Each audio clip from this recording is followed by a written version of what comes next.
Good morning. This is the July 13th meeting of the Pitt County Board of Commissioners. I will turn this meeting over to our chairman, Mr. Melvin McLawhorn.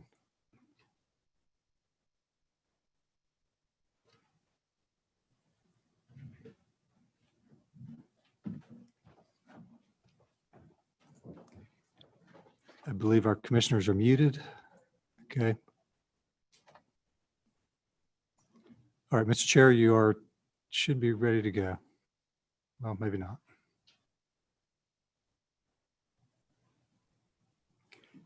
Hold on just a moment.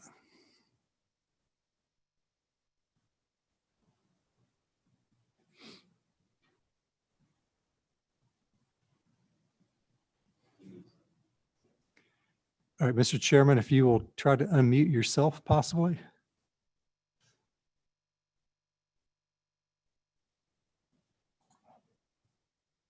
I don't think he can hear us.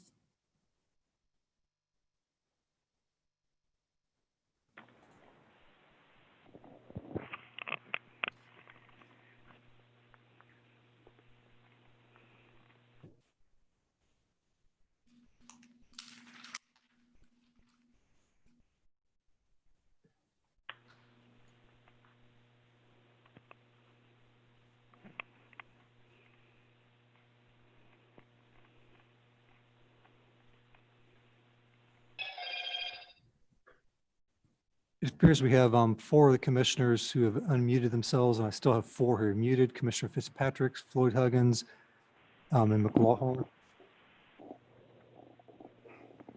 Can you hear me? Yes, sir. All right. Are you ready? Yes, sir. All right, very good. Thank you.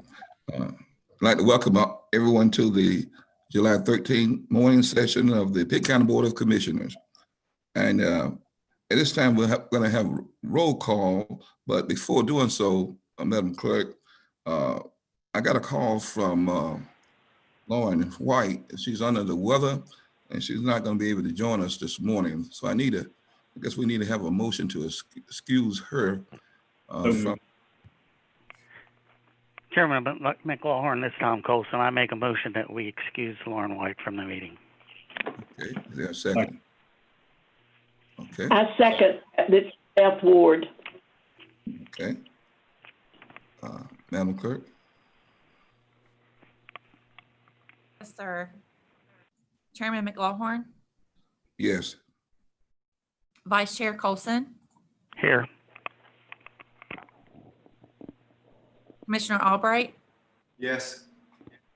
Commissioner Fitzpatrick, Yes. Commissioner Floyd Huggins, Yes. Commissioner Nunnally, Yes. Commissioner Ward, Yes. Commissioner Perkins Williams. Yes. Motion passes unanimously. Okay, very good. At this time, we should have a call to order. Madam Clerk, again, Yes, sir. Chairman McLawhorn, present. Vice Chair Colson, Present. Present.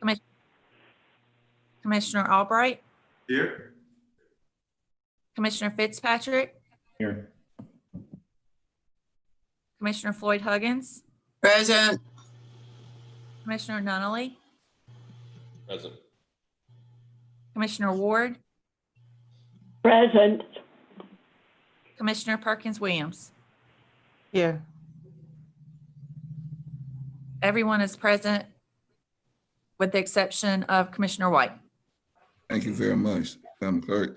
At this time, we should have a moment of silence as we pray for the healing of our county, our state, and our nation from this COVID-19, and as we pray for peace and justice throughout this land, followed by the pledge by our manager, Scott Elliott. Shall we pray?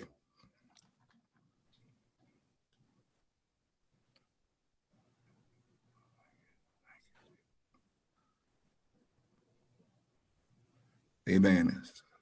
Mr. Manager? Yeah, please stand. Face the flag. Pledge allegiance To the flag of the United States of America and to the republic for which it stands, one nation, under God, indivisible, with liberty and justice for all. Thank you very much. Prior to the approval of the agenda, I did have some requests from consideration of the Development Commission. We have Mac Fitzpatrick, who serves on that committee, and I wanted to hear from him prior to entertaining a motion for the changing of the agenda. Mac, I think, Mr. Manager, also you and maybe Janice might want to tune in on this. I don't just kind of bring the board up as to where we are with the Development Commission. So if we could just hear, Scott, will you want to start off the process of talking about that in terms of adding something, adding this to the agenda as to where we are with the process of this, or maybe Janice Gallagher could start the process off. Either way, I mean, it's more than appropriate to add it to the agenda. There's no issue. You recall your last meeting, it was taken off the agenda, sent back to the Development Commission. I did communicate with the Development Commission and told them that you had taken it off and basically sent it back. Then at their next meeting, they did not act on it. It was not on their agenda. So right now, from their standpoint, it would be something they would act on in the future, unless you decide to act this morning. And if the attorney wanted to add anything to that, or No, that's appropriate. The Development Commission did not address it at their last meeting, and it is responsibility of the Board of Commissioners to fill that seat, so you may move forward in doing so if you add that to your agenda today. Okay. Mr. Fitzpatrick, you have any comments on that? No, I think if the board wants to move forward today, that would be fine.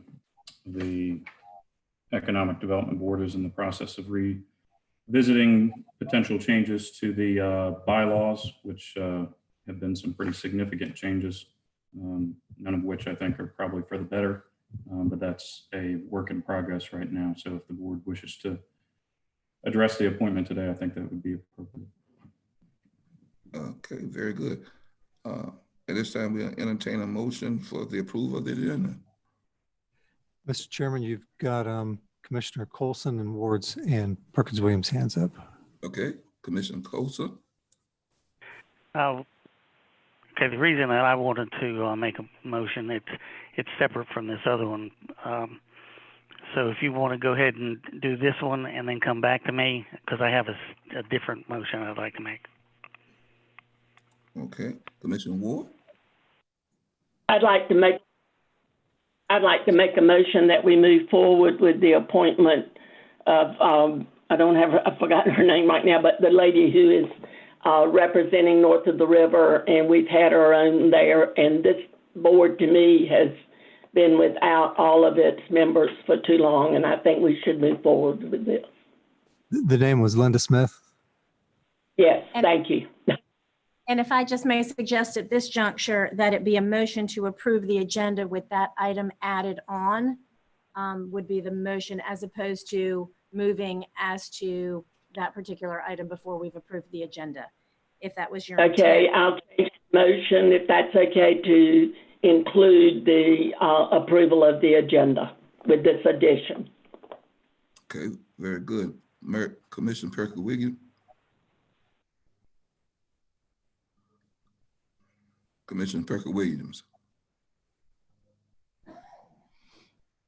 I second the motion. Okay, has been approved. Moving properly second. Madam Clerk. Chairman McLaughlin, Yes. Vice Chair Colson, I need to make a motion that needs to be added to this. I don't want to approve an agenda without me at least making the motion that I spoke to a minute ago. And, this is not a substitute motion for what was made before. So Janice, how do we handle this? If the chair would be so inclined, you could request discussion on the motion to approve the agenda. with the added item, share your thoughts, and then if a substitute motion or an amended motion is ordered, that could happen. I would, at this point, ask the chair to discontinue the voting and hear from you as an item as a matter of discussion on the motion that's pending.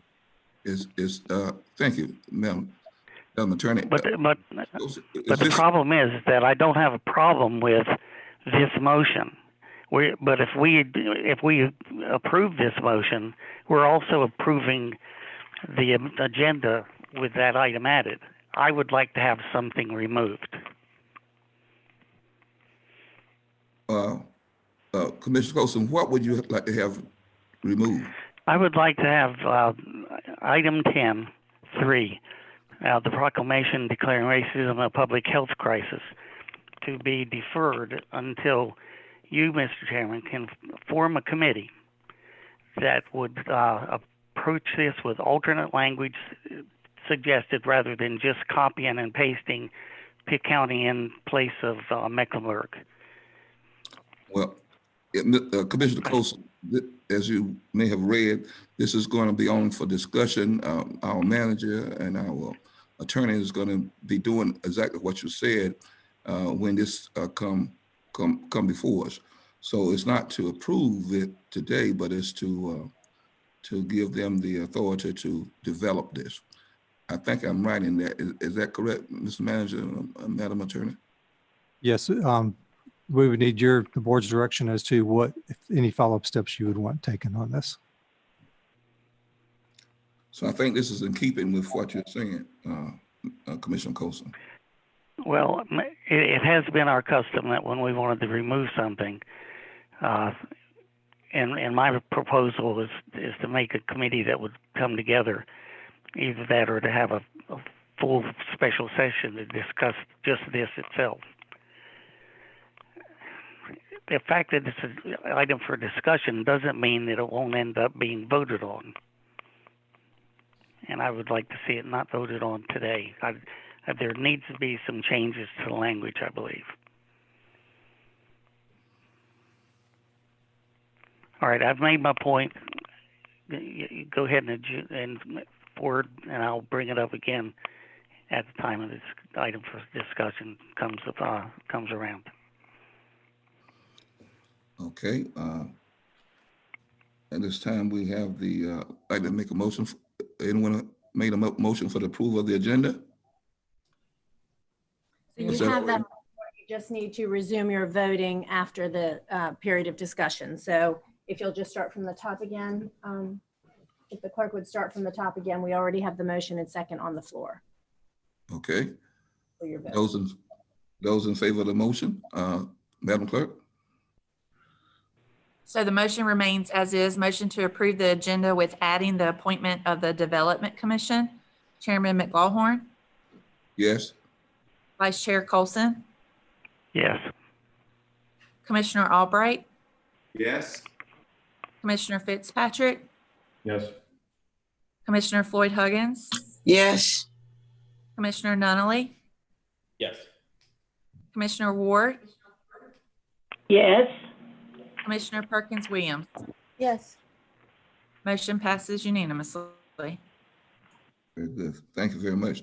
At this time, we're going to have the recognition of the Eagle Scouts, and also following that would be the Employee Service Award. We'd like to have someone make a motion that we approve both of these awards presentation, please.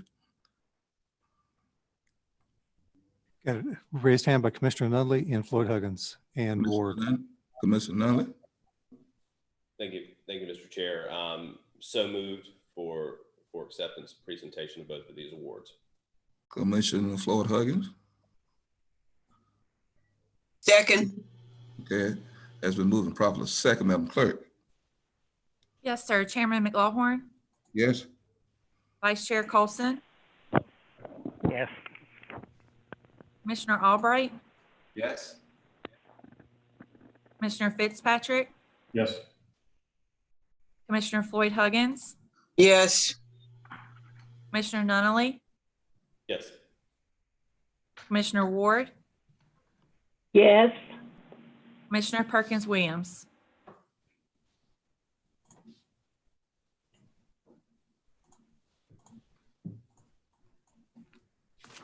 Yes, I said yes. Motion passes unanimously. Okay, hold on, I'm on mute. Thank you. Mr. Manager. Yes, Mr. Chairman. So we have two Boy Scouts that we are recognizing this morning for achieving the rank of Eagle within the Boy Scouts of America. And normally we'd have the young men come forward with their Scoutmaster and family members, but due to the COVID-19 restrictions and still being pretty much in a virtual environment, we are just reading off the names and the troops and recognizing them in this manner. So we would like to recognize Charles Stewart O'Connor Jr. with Troop 30 and Jordan Anderson, Troop 176 for receiving their Eagle Scout rank. And normally if we would have the certificate, we would read their project's detail and so forth. But in this modified format, we would just like to publicly recognize them, thank them for the many hours of work it took to do these projects with the assistance of their fellow scouts in their respective troops. In regard to the Employee Service Awards, again, this is an item that normally we would have the auditorium full of our employees, and we would recognize them for their years of service. And we would then hold a reception afterwards. But again, we're still in the COVID-19 operating mode right now. So, Mr. Chairman, if you would like, I will be happy to read these names off. Yes, please do. So we have three categories of names, 5, 10, and 15 years. In the 5-year category, we have Michael Baud with the Detention Center, Joshua Bullock, Sheriff's Office, Latoya Kedia Canyonier, Detention Center, Sheila Harrell Farrow, Social Services, Sherry Lewis Jefferson, Public Health, Devon Rio Marston, Sheriff's Office, Ernest Wayne Moore, Sheriff's Office, Earl Oxendine Jr., Detention Center, Quentin Chandler Poole, Sheriff's Office, and Michael Williams, Detention Center. And that is our 5-year category. In the 10-year category, we have Sophia Benton, Public Health, Claude Christopher, Sheriff's Office, Nathan Edwards II, Sheriff's Office, Brittany Kinder, Public Health, Kayla Manning, Public Health, Robert Roach, Sheriff's Office, and Casey Wilson, Sheriff's Office. In our last category, we have 3 employees who have achieved the 15-year years of service with Pitt County government. We have Kelly Clay in Social Services, Deidre Hill, Social Services, and Chris Small, Sheriff's Office. Mr. Chairman, that concludes our recognition of service awards. Thank you very much. Let me say on behalf of the Pitt County Board of Commissioners, we certainly like to congratulate each and every one of those recipients. Job well done. Public address to the board, Mr. Manager. Yes, Mr. Chairman, we have a couple of people who are calling in. We also have one written comment. I'll begin with the written comment from Anthony Herring, and his subject just says public address to the board. He says, Pitt County Board of Commissioners and County Manager/staff. Dear County Commissioners and County Manager staff, I pray all of you and your families are well in these uncertain times in 2020. Thank you for all your hard work and for all the accomplishments, progress, and momentum you've moved Pitt County and its citizens towards making our county better. I'm writing to the Pitt County Board of Commissioners and the County Manager/staff to request you take a look at the disposition of the garbage collection sites on Brawley Road and the Stokes site. I assure you these sites are in need of repair. These sites have craters in sections of the pavement. Pitt County residents north of the river deserve better. The vehicles that our Pitt County citizens drive and pay taxes on are knocked out of alignment driving through these sites. It is a pretty good expense to have a vehicle alignment done. Car and truck tires are pretty expensive, new or used. I also realize that the poverty level north of the river is enormous, and the poor people deserve better, particularly those our residents of Pitt County who invest in Pitt County by paying taxes, spending money in the county, working in the county, and liking where they live. Also out on Highway 903 and all the surrounding areas, the grass grows tall and in certain sections seldom mowed. I live on Lewis Dudley Road. I'm requesting some speed signs be erected on this road. Also, more traffic comes through here and the road needs to be paved with a new surface. This is because there are a lot of potholes in this road on Lewis Dudley Road. People cut short at the intersection coming off Old Creek Road, making a left-hand turn on this intersection. We need something creative done to stop this from happening. Heavy trucks are destroying Lewis Dudley Road even more. I would appreciate if all of you wonderful decision makers would consider helping us out by putting these old problems on a new agenda so our residents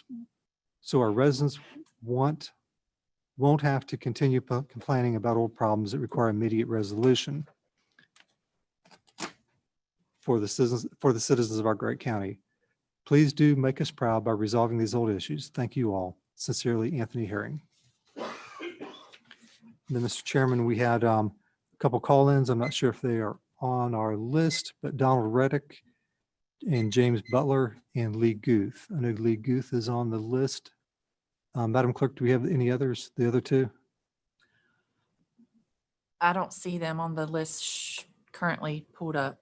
We had them scheduled to call in this morning and basically coordinated with them to call in via the Zoom. But if you'd like to go to Lee Guth, and then we'll see if anybody appears after she is done. And I believe Ms. Guth she's our Quality Extension Director. She's actually was going to comment on an item that that was a report on my manager's report. Be fine for her to handle this topic if she would like. Okay, very good. Ms. Root, would you like to speak on this now? Thank you, Chairman. Good morning, Commissioners. Calling in today to respond to some concerns from the public about the wearing of masks at the Leroy James Farmers Market. Since the governor put in the mandatory mask requirement 4 weeks ago, we have had at least one public complaint for each of those 4 weeks about those issues of folks not wearing masks at the market. And I met with representatives from Human Resources, from our legal department and the health department this week to try to devise some measures that would help us take further safety precautions at the farmers market. When the pandemic started, we were very proactive in putting signs and stickers on the floor and trying to get the message out to everyone that we wanted folks to wait 6 feet apart and to wash their hands and to wear masks. And we did really well. And it was when 4 weeks ago when the governor's order came in that has, I guess, been on the minds of customers more often. And so I've given my recommendation based on that meeting to the county manager. I don't know if you'd like for me to go ahead and talk about what we're proposing, Scott. Sure, if you'd like me to just kind of jump in. So Sure. what we're proposing is to temporarily suspend the non-food vendors from the farmers market. We would refund the fees paid that they've paid already, and we would then employ the appropriate social distancing 6 feet apart as required. And this would allow the food vendors then to be able to operate safely within the market. So again, this would be a temporary suspension. Maybe later in the year, if things get better through this situation with COVID-19, we could invite these type of vendors back. We're talking about those who do arts and crafts, music. Lee, do you have any other examples? No, sir, those are the main ones. In the last 4 weeks, we've had as many as 39 vendors at the farmers market, and we have 36 designated booths at the farmers market. And our manager has done an amazing job trying to get as many people, many vendors and farmers, find them spaces. She's been diligent about that. But at this time, I think that is not what we need to be doing. And if we were to temporarily take the craft vendors out, that would give us some more booths that we could move our food vendors further apart. So this is a report, doesn't necessarily take board action. We just wanted you to be aware in case you received any comments or complaints on it. But again, the idea is to remove the non-food vendors temporarily, suspend them from their operating at the market so that the food vendors, those who are selling vegetables, meats, whatever, could continue to operate and make sure that it's done in a safe environment. So if the board is good with that, we will put this practice into place and move forward. Mr. Chairman, I don't see any hands up, any questions or comments from the board. So Okay. I assume that everybody is acceptable of this policy, temporary policy. I Very see good. Commissioner Floyd Huggins has her hand up. Commissioner Huggins? Okay, my question, maybe to you or to Lee, I don't know. Are the complaints about the vendors or the public? Madam Commissioner, it is all. Okay, There are vendors that are not wearing masks as well as customers, yes. so how you propose to handle vendors not Well, wearing masks? after consulting with, again, with legal and HR and our health department, reviewing the governor's executive order, because the farmer's market is a retail space, it is mandatory that people wear masks when they're there, unless they claim one of the 11 exemptions. And, you know, those range from health reasons on down. And we are not to question people about what exemption they're claiming. It's more of an assumption that if you are not wearing a mask, then you are claiming an exemption. I don't know that. I would ask Ms. Gallagher to jump in if I misstated that. No, that's correct. The governor's executive order 147 creates an honor system for the application of the exceptions. So the goal of being able to space folks further apart is to increase the social distance and the 6 feet distance between both vendors and patrons and customers, so that we can maximize safety, with the understanding that masks are mandatory and must be required in the farmer's market. But given that an exception may apply to a customer or a vendor, that there won't be 100% masking. The governor's order does not allow there to be criminal enforcement for masking, and it does not allow us to require documentation or evidence of the basis for that exception. And so within those confines, we thought the most reasonable thing to do was to space things out a little bit further on a temporary basis to assure safety. We want those who are selling and buying at the farmer's market to feel comfortable that when they come to do that, that they're in as safe an environment as they possibly can be in.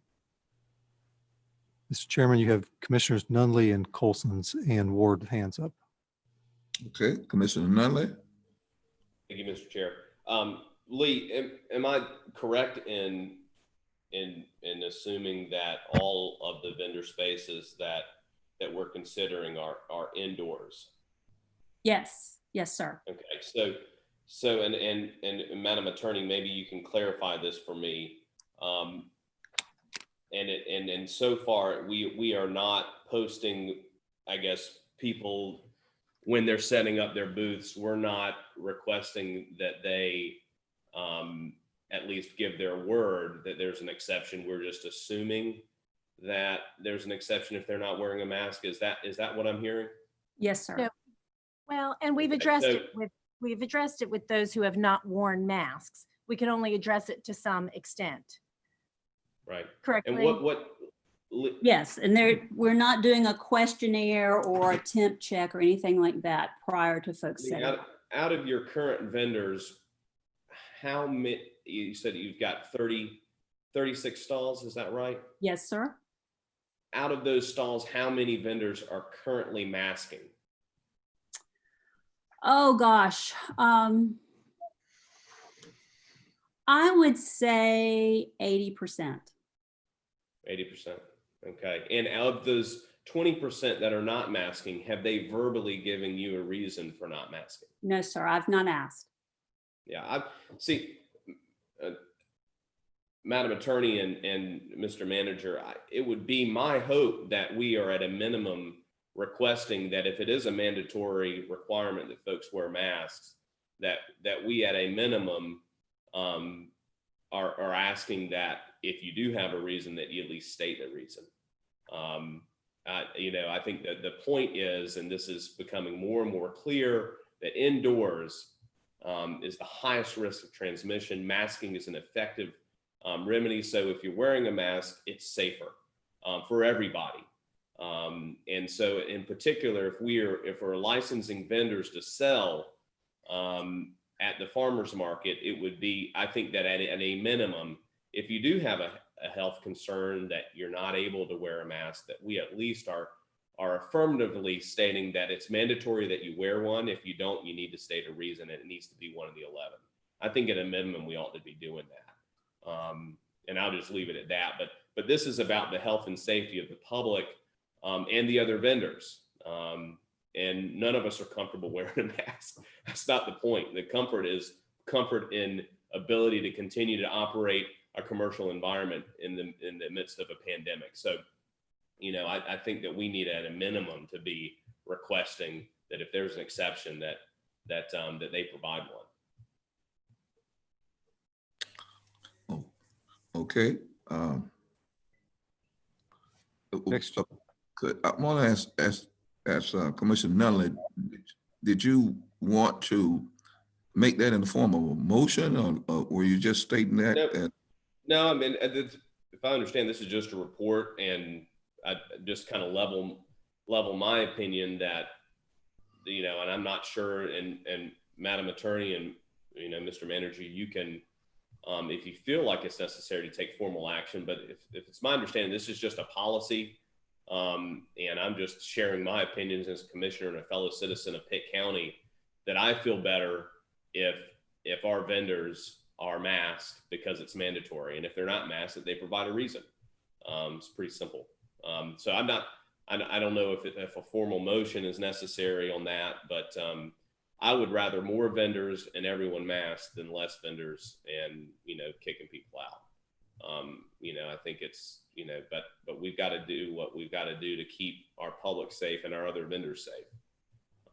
So I guess I'm just strongly encouraging management to understandably, you know, put the priority of the comfort of the other folks being able to continue to operate in a commercial environment comfortably as a priority over the comfort of maybe the discomfort of wearing a mask in that commercial environment.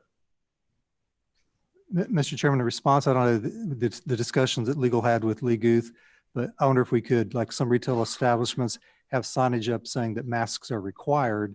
Then you would assume that if somebody does not have a mask, then by default, they then have one of the 11 exemptions that are allowed. I don't know if the attorney has anything she wants to add. Yeah, no, I don't disagree with anything that Commissioner Nunley has said. I think we are, though, limited by the scope of the governor's executive order, which reads that anyone who declines to wear a face covering for the 11 reasons should not be required to produce documentation or any other proof of a condition, documentation or otherwise. And so I think, and we have made it very clear to all vendors and customers at the farmers market through our signage and conversation that masks are required. And so I think that we can remind those vendors who are not wearing masks that they are required to, and I think if they tell us a reason, we can ask a reason, but they are not required to give us a response, or they're not required to give us any documentation. Sure. Thank you very much. So I guess within the scope, I guess, Mr. Chair, I guess it would be my suggestion, and it's just a suggestion, but that if there is scope to ask, even though they're not required to produce, I think, again, asking puts it out there and sends the message that we're serious about this. And I think we ought to be, both to the public that enter the farmers market and also to the vendors that are operating and interacting with the public at the farmers market. Okay, thank you very much. Commissioner Kosa. Well, and in response to what Chris just said, Chris, I believe that the language that the governor put in there protects people's privacy, and that's why you can't ask. But on another point, I've been out and about like so many other people, and I've gone to some restaurants and take out food and this, that, and the other. It is amazing to me how many people do not wear the mask correctly. They don't have their nose covered. Some people don't even have their nose and their mouth covered. They have it around their chin. If we're going to request people to wear a mask, I think we ought to say how the mask ought to be worn properly. don't assume that people know, because they don't apparently. Okay. Thank you. Commissioner Ward. Yes, thank you, Mr. Chairman.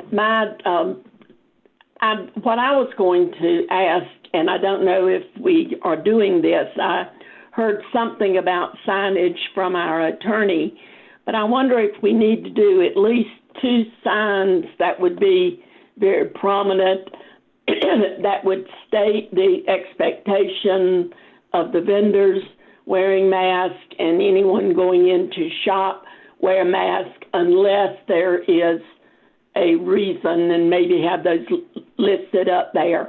I don't know whether that, but I think that anything we can do to make the public aware of the fact that we feel like this is very important, and and I think we're going to be wearing masks, those of us who are interested in protecting ourselves, protecting our children, and protecting our citizens are going to be wearing them for a right good while. So I don't know whether we already have signage up or not, but I would like to propose maybe that we do that. Not necessarily a motion, but if Lee or someone could see that that got done, be a little bit more specific about expectations. Thank you. Commissioner Ward, I can tell you that we have 2 large A-frame signs. We did start those at the beginning of the pandemic that had information about, standing 6 feet apart, asking vendors to bag your produce for you not to be touching all the tomatoes. And once the governor put the executive order into place, we took signage that was provided by the State Department of Health and Human Services and added that signage to both of the main entrances, as well as to the large A-frame signs that we had. And then down the center aisle of the market, we have the floor stickers reminding people to keep their distance. And we also widened that aisle so that people would have more room to move. And then the information has gone out on our Facebook page and our email to customers that masks are required. All right. Was there anybody else, Mr. Manager? Yes, Perkins Williams and Floyd Huggins. Okay, Commissioner Perkins Williams. Thank you. I agree about the signs. Masking has been an issue since the pandemic has arrived. And here's what I like to say, just for the general public. This is a serious matter. Wearing the mask with under your chin is good, except when you come in within the distance of someone else and you're gonna have a conversation, you need to pull that mask up over your nose and your mouth, because there are a lot of people with underlying issues. This is one of the reasons why the businesses cannot open. And I would love to do a little bit of shopping before 5 years from today, and that's a joke. But those of you who are very defiant about the mask are hurting the businesses, because people are afraid to shop when everyone is walking without a mask. If you're outside, I can understand. But when you're going to pass someone, be courteous enough to raise the mask. I think if we learn to be courteous and responsible of one's action and be respectful of life, human life, then government can open up businesses. Ms. Guth is talking about a business, and the farmers are bringing their goods, and there's nothing better than fresh vegetables. But we need to find some way, and the citizens need to help us get the businesses open. We don't need to lose them, but we certainly need to be individually responsible for our own actions. And that means when you're within the presence of others, cover your mouth and cover your face. And I want to say to the commercial ones that have been open, like Family Dollar Store, Dollar General, these small stores like this, they're handy for the public. But if the staff is going to wear them under their chin and never pull them up, you don't know what threat you're putting on people. And if you want to maintain the business aspect of selling your goods and product for the company that you represent, when someone walks to your counter, at least respect them enough to pull the mask up over. The chin was to, so it can be comfortable and you can pull it up easily, not having to put it on and break the strings. Cause those, those paper ones, or disposable ones, the glue will come off. I've had so many with the glues come off. Now people are making me cloth mask. So let's try to be a bit more embracive of each other and pull that mask up over your chin when you get within 6 feet of others. Or if you realize that you walk too close, then back up. That's all. That's all. And I don't want to see anybody fined for not doing it, because we're already scrapped with money over here and a lot of other places. And those of you who are not working are going to be further scrapped. This is not going to go away right away. To all of my friends who are science and medical, all of them are telling me it's going to be longer than we can expect, because they don't know everything about this virus. So if we want Greenville businesses to open up, and we do, and I do want the businesses to open, because I'm stuffed up being at home. So please pull your mask up so that those who want fresh vegetables, which is the best in the world, go on out to the farmer's market and spend $200 or $300. But pull a mask up over your nose and your mouth. And then when you leave away, you can drop the mask back under. But be some respectful and love people. Thank you. Thank you. Commissioner Floyd Huggins. I just want to go back to the vendors. I guess that's where my concern is. I guess where I feel like that we kind of have some control over. And I want to ask a question. Is there a registration form for vendors to complete when they, when they decide to be a vendor? Yes, ma'am, there is. Okay. And have you thought about amending that registration to include agreeing to wear a face mask, and then have a question that says, if not, is there medical? You don't have to state your medical reason, but just check yes or no. No, ma'am, we have not considered that. We're using an application we've used for several years. And for the most part, vendors had signed that prior to the pandemic getting underway and having restrictions here locally. I would have to defer to Ms. Gallagher if that were something we could do. Maybe we could amend the application. I would probably ask some additional time to research that further. My first response is that no, if the governor doesn't give us the authority to ask that question, then we can't ask that question. Well, could we not leave the medical question off, but still ask them to wear the mask, check yes or no, and then we would have some idea whether they plan to abide by the masking. Well, I feel like we know who is abiding by the masking and who isn't. I think we can identify the vendors who are not wearing masks, and they have, and we know they're not wearing masks. I don't believe that we can deny anybody the opportunity to sell at the farmer's market because they, on an honor system, which is what the governor's order creates, if they on an honor system say that they cannot or will not wear that mask. So to me, I think the recommended solution had to do with creating additional space so that we could create a safer environment. But I hear what you're saying. I mean, we are I hear the desire that everybody understand and wear a mask. And that appears to be the right thing to do. But for those who are unable for a medical or non-medical reason, there are 11 reasons why you don't have to wear a mask.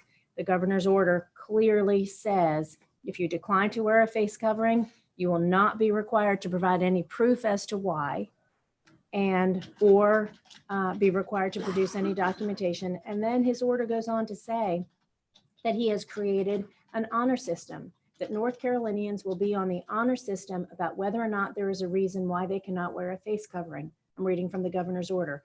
Everyone in this state is asked to tell the truth. And if they are healthy and able to wear a mask, to wear a face covering so that they do not put other people at risk of serious illness and death.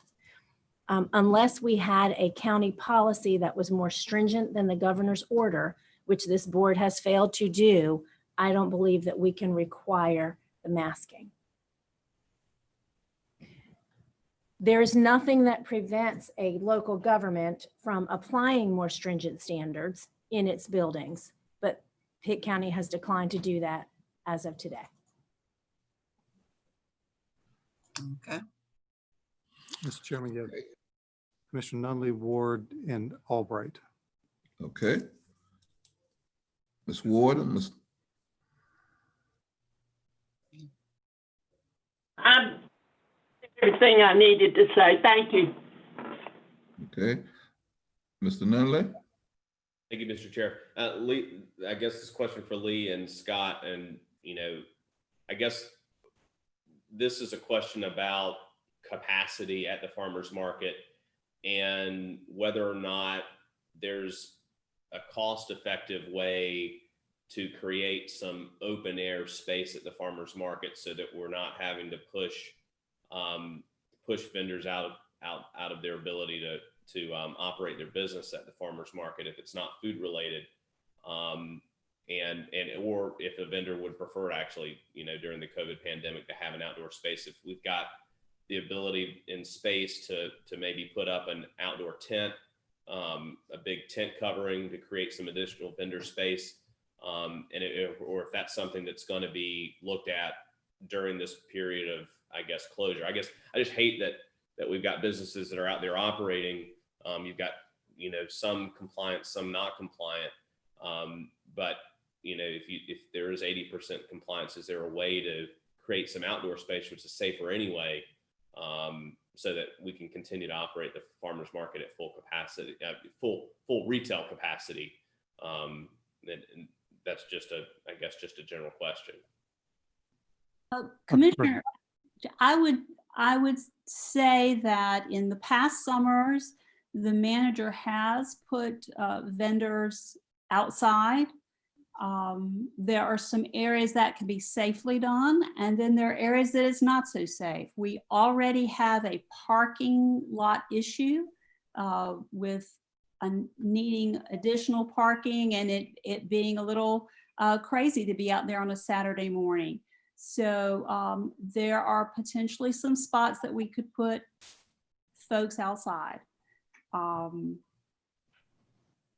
we can certainly look at that. There used to be a tent before the second building was built. There was a tent there. It would have to be fire rated. There would be expense in purchasing one, but we don't really have a spot to put that right now. The only open spot is over the septic field, and I don't know that would be a reasonable place to put it, and I don't know what the cost would be with that. Scott, do you have any comments? Are there, that goes to the farmer's market has designated land, but the Village of Yesteryear is out there on the other side. Is there any county alternate site location, maybe split up where those vendors are located at the market? Is there any flexibility there, or pretty much boxed in? You could go across the street across from the farmer's market, but I wouldn't recommend that, splitting it. You'd have people trying to walk back and forth. There is a pedestrian walkway that has been set up, but it's not, I mean, traffic is pretty heavy on County Home Road. I would suggest just temporarily suspending the non-food vendors for right now. And then, as I'd said earlier, put up the signage saying that masking is required. That'll send a strong message. And then you will assume if a person is not wearing a mask, then they fall under one of the 11 exemptions of the governor. I don't know if Lee has any counter thoughts on that. You didn't ask me, but I would just chime in that if we relegate those who have a reason not to wear a mask to the outside, that we might be asking for even different issues. Oh, yeah. Well, I wasn't suggesting that, but. All right. Commissioner Albright? Is it possible to sequester those who are not wearing masks in the building so that there is a section of people, of vendors who are not masked, so that when I walk in, I know that I'm not going to go over to that section of the building. And that's my personal decision based on their whatever reasons. And I back up to one other question. If a questionnaire says, are you or are you not going to wear a mask? I don't think that's asking for proof. It just allows us to know which vendors are going to not wear a mask, and then why can't we put them in a section of the indoors so that we're not treating them differently, but that everybody knows that that's the section of people who are not wearing masks.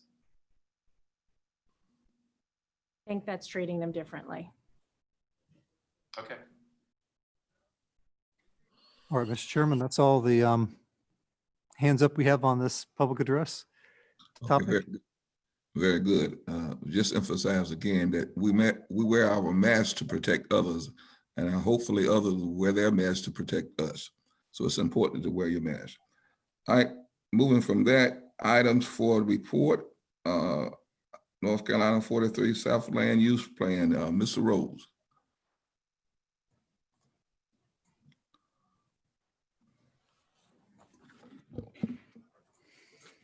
Good morning, Mr. Chairman, members of the board. It's good to be before you today. I'd like to provide a status report on the NC 43 South Land Use Plan. Also offer an invitation to a virtual public input meeting that will be held later today. And I'll provide a little bit more information about that a little bit later in the presentation. So you've heard a little bit about this previously. You may recall we had a report about the plans to actually make some improvements on a section of NC 43 South. And just to familiarize you, I'll show you a map in a minute, but a section of that road extending down from Bells Fork to Hollywood Crossroads, also known as the intersection near D.H. Conley High School, is being proposed by DOT. Now, since the time that you had that report late last fall, there have been some changes with DOT and also a delay in that project. So it looks like it's been shifted at least 2 to 3 years back before it will even start on acquisition of the road right of way. We have moved forward with our land use planning process, though. We've got a consultant involved, and just a reminder, this is a group project of sorts between the county, the city of Greenville that also has some jurisdiction within that planning area, the Greenville Urban Area Metropolitan Planning Organization, and the Department of Transportation. Each one of those individual groups has a vested interest in this particular planning area. The consultant was brought on board, and just as a reminder, the MPO through the Department of Transportation is providing the bulk of the financing for this particular project. So it's very akin to what we did with the Southwest Bypass in having this collaborative effort. We started this back earlier this year, this planning process, and it should go on for about a year. We are experiencing some challenges in not being able to meet face-to-face, but we are trying to move forward with the virtual meetings. So again, to orient you as to where we're talking about with our land use planning process, this is just south of Greenville, Fire Tower Road, right in this area, and Charles Boulevard, or NC 43 South, leading southward towards the Conley intersection. You can see we bubbled out in the area right around where Hollywood Crossroads is, and that's the intersection of Worthington and Mills Roads with NC 43 South. Most of you are familiar with the city of Greenville's annexation. This is the kind of peach colored area here. Several large tracts have been annexed by the city. We thought it was necessary to kind of bubble out from the corridor proper a little bit further eastward towards Hope Middle School to incorporate those particular areas. Then further south, we're heading all the way just past the Chicod intersection, and that we don't run completely down to the county line with Craven County, but here's Chicod. That's, we're going a little bit further south of that to actually look at the corridor. For the bulk of the area, you can see we've pretty much defined it as about 1,000 feet either side of the corridor, except for this area that we talked about earlier at Hollywood's Crossroads. So we've mentioned already there are some improvements in place with the roadway, looking to upgrade a portion that's either at a 2 or 3 lane segment over to a 4-lane divided roadway. Also, you may recall when the report was provided by DOT, there was also a request for a roundabout, not only at Signature Drive near the Fire Tower Road area, but also at the Hollywood Crossroads. And a lot of discussion about that because that will actually be a 2-lane roundabout. There is some increased residential and commercial development in the area. And just remember, sewer is now available all the way down to the Chicod school. So in turn, some of these annexed areas, of course, will be provided sanitary sewer. And again, just to give you a better indication of where the road improvements are to be provided, heading right out of Bells Fork near Fire Tower Road, southward, a roundabout at Signature Drive, the area between that roundabout all the way to the roundabout at Hollywood Crossroads. This entire green segment here would be 4-laned. With minimal intersections, there would be areas where people could do U-turns, but as far as major intersections, those turn movements would be prohibited, those left turn movements, I should say, and then you would have to do a U-turn to go the opposite direction. So our working group, we've got a great group of folks that have been meeting for a few months now. We had our second working group meeting just a week or 2 ago. We've got a couple of people representing our planning board, those being Brad Guth as well as David Davenport, a couple of gentlemen from the city of Greenville, as well as county and municipal staff and representatives from a number of organizations. And we've gotten a lot of input from some of the service providers such as Greenville Utilities and Eastern Pines Water Corporation. Needless to say, Pitt County Schools is also actively involved. And this is what it would have been had we not had the virus upon us. This is where we were able in early March to have our first meeting face-to-face. That kind of was our springboard into our first survey. And in your agenda package, you've seen the number of results or responses that we received from our survey. Almost 150 people responded. A lot of good input came out of that first survey. So onward from there, we did also have on that first meeting date, 3 stakeholder groups, developers, landowners, some of the service providers come in and provide a face-to-face discussion about some of their concerns, challenges, and what they'd like to see happen along this corridor. Also, that's when we launched our first survey and had a lot of good input. And again, that's in your package today. There was a lot of discussion, certainly about the rural character.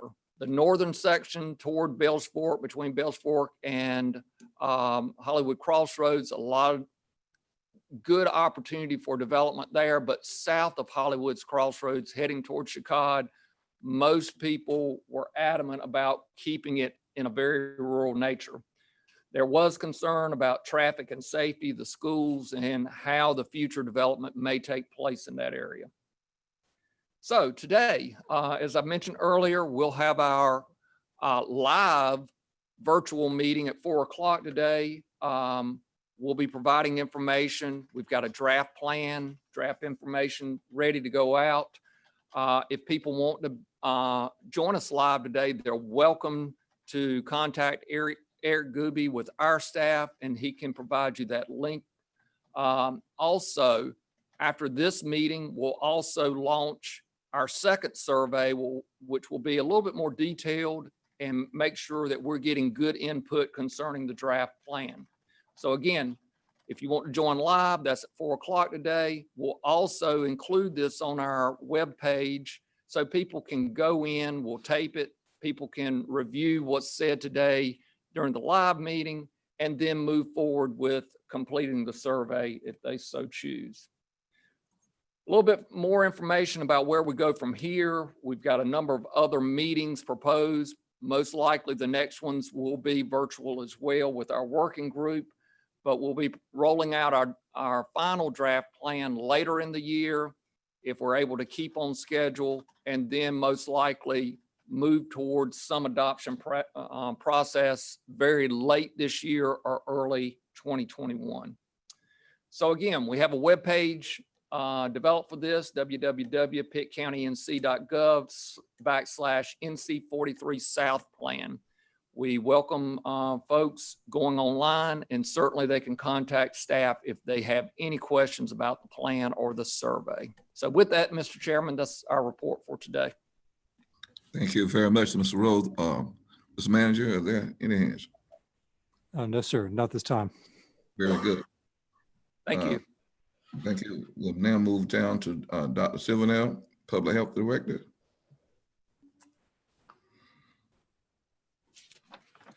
Good morning, Mr. Chairman, other commissioner. Pardon my allergies this morning. I'm a little hoarse. Do not COVID. Want to tell you, Pitt County Health Department is working at or above capacity with little or no reserve at this time. Our testing program began this morning. The J.H. Rose site went live at 8:30 this morning. The Farmville Community Center site opened at 8:30 this morning as well.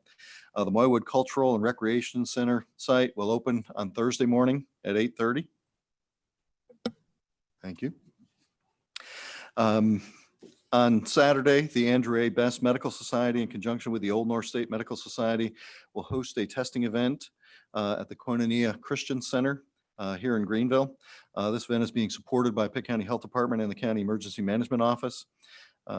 We have flyers for that we will help publish this week to support them. Our contact investigation related COVID-19 testing is being held at the Health Department on an almost daily basis by appointment. And our open testing at Pitt County Health Department will begin tomorrow and be held on Tuesdays from 3 p.m. to 6 p.m. In the afternoon to provide some late day access for folks who might be early shift workers. Our contact tracing program, we currently have 7 individuals routinely assigned to contact tracing in-house. Some of those folks were moved from other divisions to communicable disease work. The state had promised us 4 surge staff for July 6th, last Monday, but was unable to deliver those staff. We have received some assistance through the state, through other employees that are working in the state contact tracing program, but the dedicated resources that were promised have not yet been delivered. At this time, between 20 and 30 ECU senior public health students are being trained as contact tracers, and these individuals may be used as interns in our contact tracing program, depending on what happens with the university when decisions are made regarding school openings. Lag time from commercial labs continues to be a problem. LabCorp and other commercial labs are out at about 5 days or more at this time. This negatively impacts our ability to do contact tracing in a timely manner. I'd like to take a second and walk you through our COVID-19 data.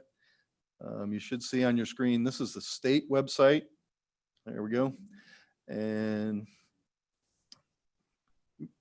is that, oh, it refreshed, sorry about that. Yeah, let's get back to our data.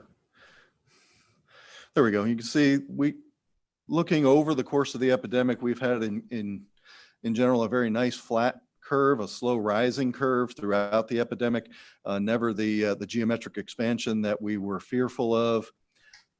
If we click here, we can go to the case by day, and you can see by date of return there.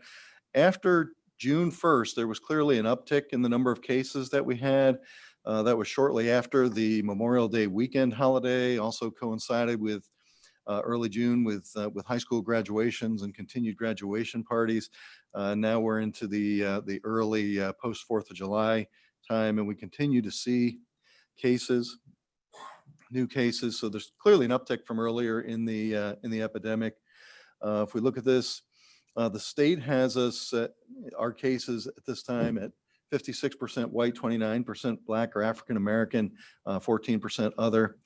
By age, I think the thing that stands out is that these are younger, healthier folks, and that's probably good for everybody. It's not good that people are getting sick, but if there are people who are going to get sick, we really want that in the lower risk age groups and populations.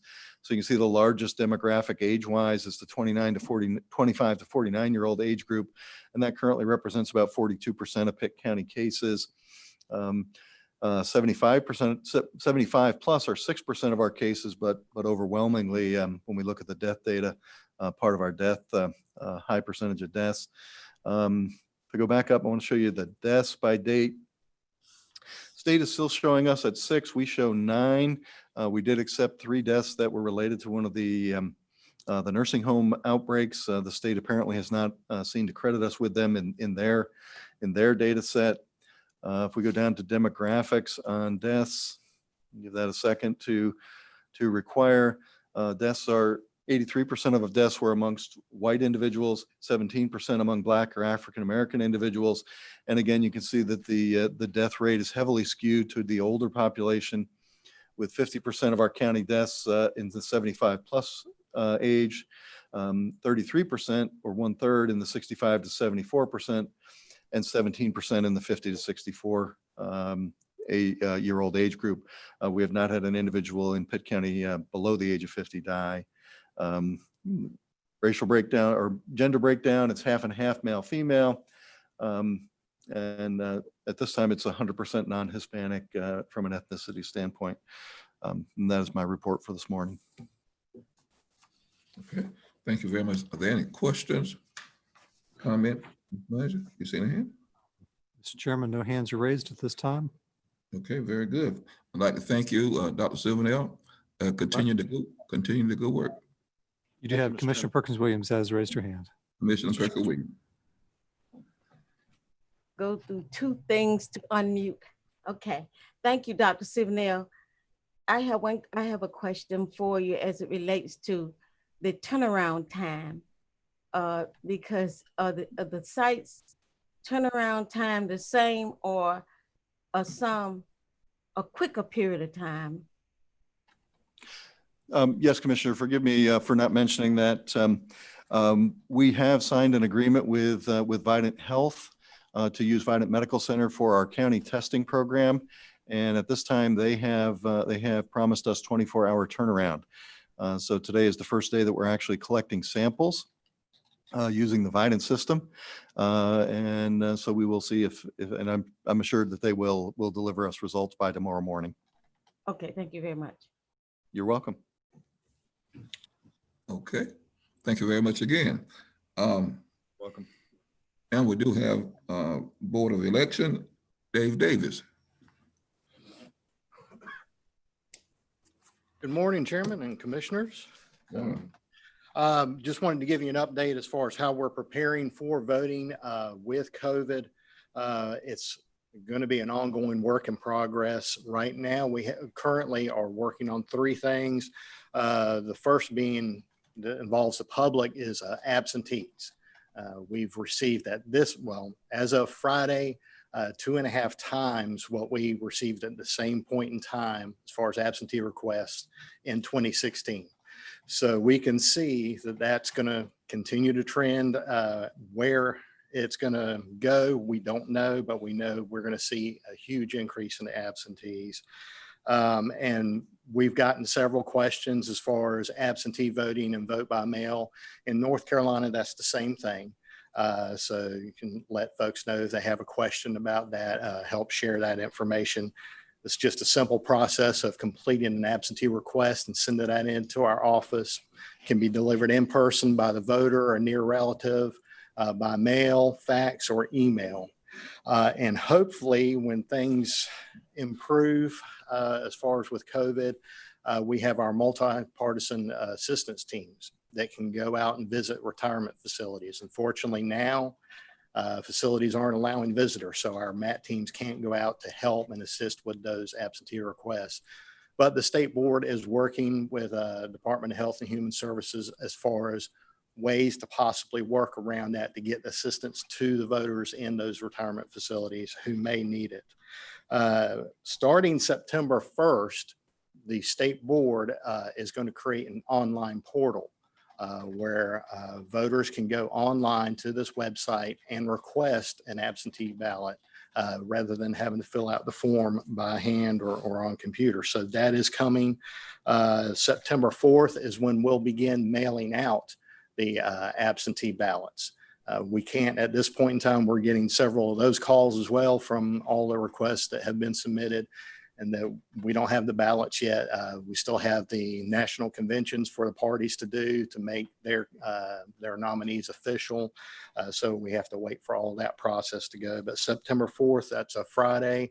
We're going to be sending out a huge mailing of absentee ballots to everyone who has requested one. One change that was incorporated through a recent law is that the number of witnesses has been reduced to 1 on the absentee envelope. So when the voter gets their ballot and gets the return envelope, on the back of it is where they'll sign, but they also need a witness to sign. It can be anybody over the age of 18. In the past, it has been 2 witnesses or a notary public. So that has been reduced for this election due to COVID to limit the amount of interaction voters will need to have. Second area that we're working on is polling place layouts. We've been in contact with all of our polling places, one stop and election day, to obtain measurements of the room where voting takes place to make sure that we can actually map out to scale where everything will be placed, voting booths, the line for checking in, getting your ballot, all that, to make sure that when we set it up, we follow those layouts and everybody will be socially distanced as they should be. We do face one problem, and we're working on that now with the PATS conference room, and that it's going to be too small to effectively offer voting for voters and socially distanced. So we are in contact with several area locations to try and find somewhere where we can relocate that nearby to allow for voting in a presidential election and still have the social distancing. Likewise, what we're facing election day is Cypress Glen, one of our election day polling places, retirement facility. So we're working with them and with the state board to try and come up with a solution to that without having to relocate. Right now, though, it's a work in progress. And the third that we're working on now is our poll workers. That's been a huge concern. You've heard throughout the country, finding people who are willing to work. So we've sent out a survey about a week and a half ago to all of our poll workers that have worked since 2016 to now to see who's interested in working, what they're willing to do.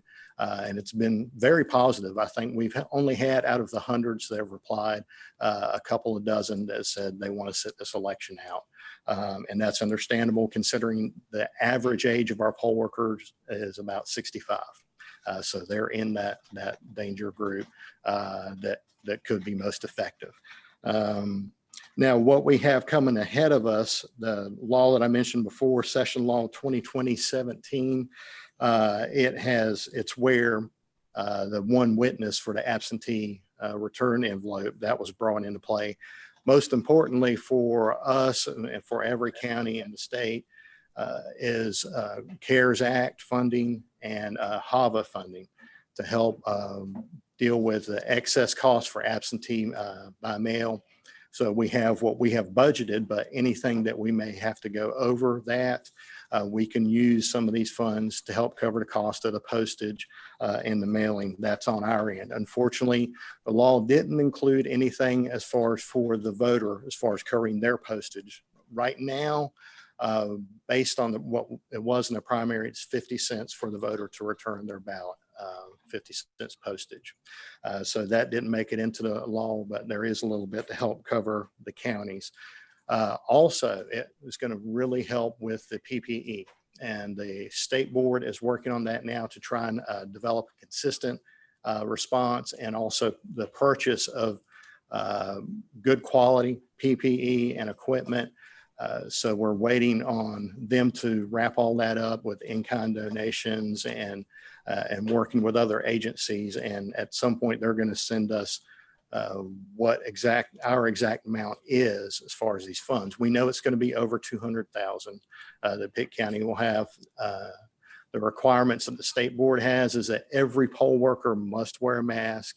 And every voter will have an individual pin. So as they come in, they'll pick up a pin, and that's theirs to take with them. So no sharing.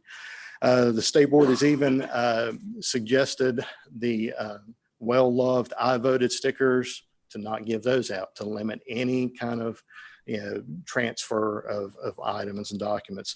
We'll see whether they maintain that. That's what they held for the second primary that was done last month out in the western part of the state.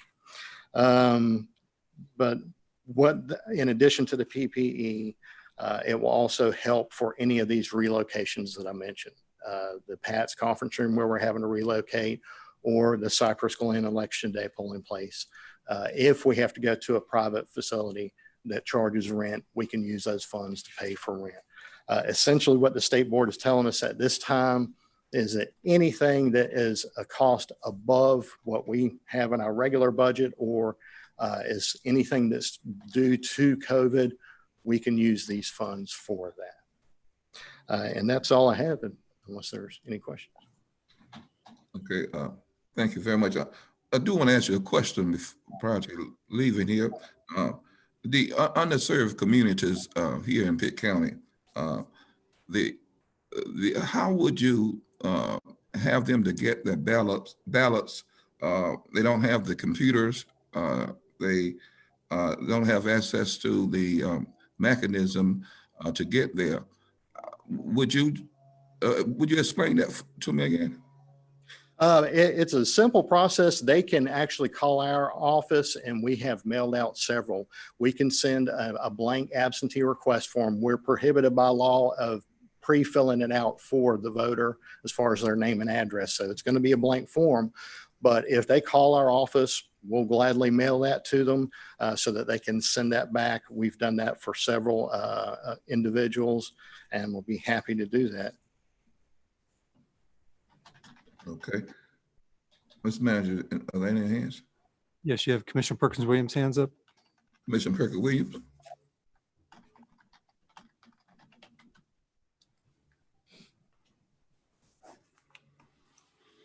Commissioner Williams. She may be muted. I'm sorry, I was muted. This John Brown phone never stops ringing. I would like to ask. I would like to ask you. Thank you so much for your report. I'd like to ask you 2 questions. Is it possible? I guess it's possible that at every normal polling place to have a drop box, and one of the poll workers are designated to be a security to get that ballot and take it to wherever you take it to for counting, or have a special place for counting. And since the spot at 1717, the Pat's place, which a lot of people walk there from the various facilities in the area, a place like the gym is within walking distance. I'm asking because I've been asking people in this district. I like very much to see this district be one of the heaviest voting districts in the county. We have 233 square miles, and I like very much to see everyone express themselves by voting, however they care to vote. Because when we vote, then people pay attention to the fact that you are interested in your governing body, and voting make the difference of that. And I've turned this thing off, but I guess I'm technology stupid. So anyway, I would like to know about drop boxes that can be picked up, and that would help with the counting or whatever. You have a staff somewhere that you can count it, so you won't wait so long to get the results. And number two, places where people cannot arrive. Is it possible, Scott, that we can have places like the over by B's Barbecue Road, where you have seniors, that they can ride the PATS bus to a voting site at least once? Yes, the public can utilize the PAT system. It is open to the public, but there is a charge for that ride because there's a cost to operate the system. In terms of the Dropbox, I would defer to our elections director on that. That for election day, that's essentially what our voting machines are. So when the voter comes in, they're going to be greeted by a greeter who will have, there will be hand sanitizer. If the voter doesn't have a mask will be available for them if they want to use it. We cannot mandate that any of the voters wear a mask when they go vote, because in effect, once you kind of trickle down and really digest it, that becomes a poll tax. So we can't set any limitations or requirements on voters above basically just showing up and being eligible to vote.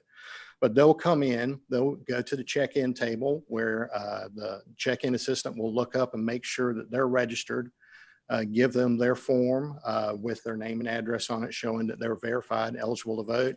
They'll take that to the next station and essentially trade it in for a ballot. They'll give the ballot assistant their form, their signed form, and the ballot assistant will give them their ballot. The voter marks the ballot, feeds it into the machine, and it drops into the machine there.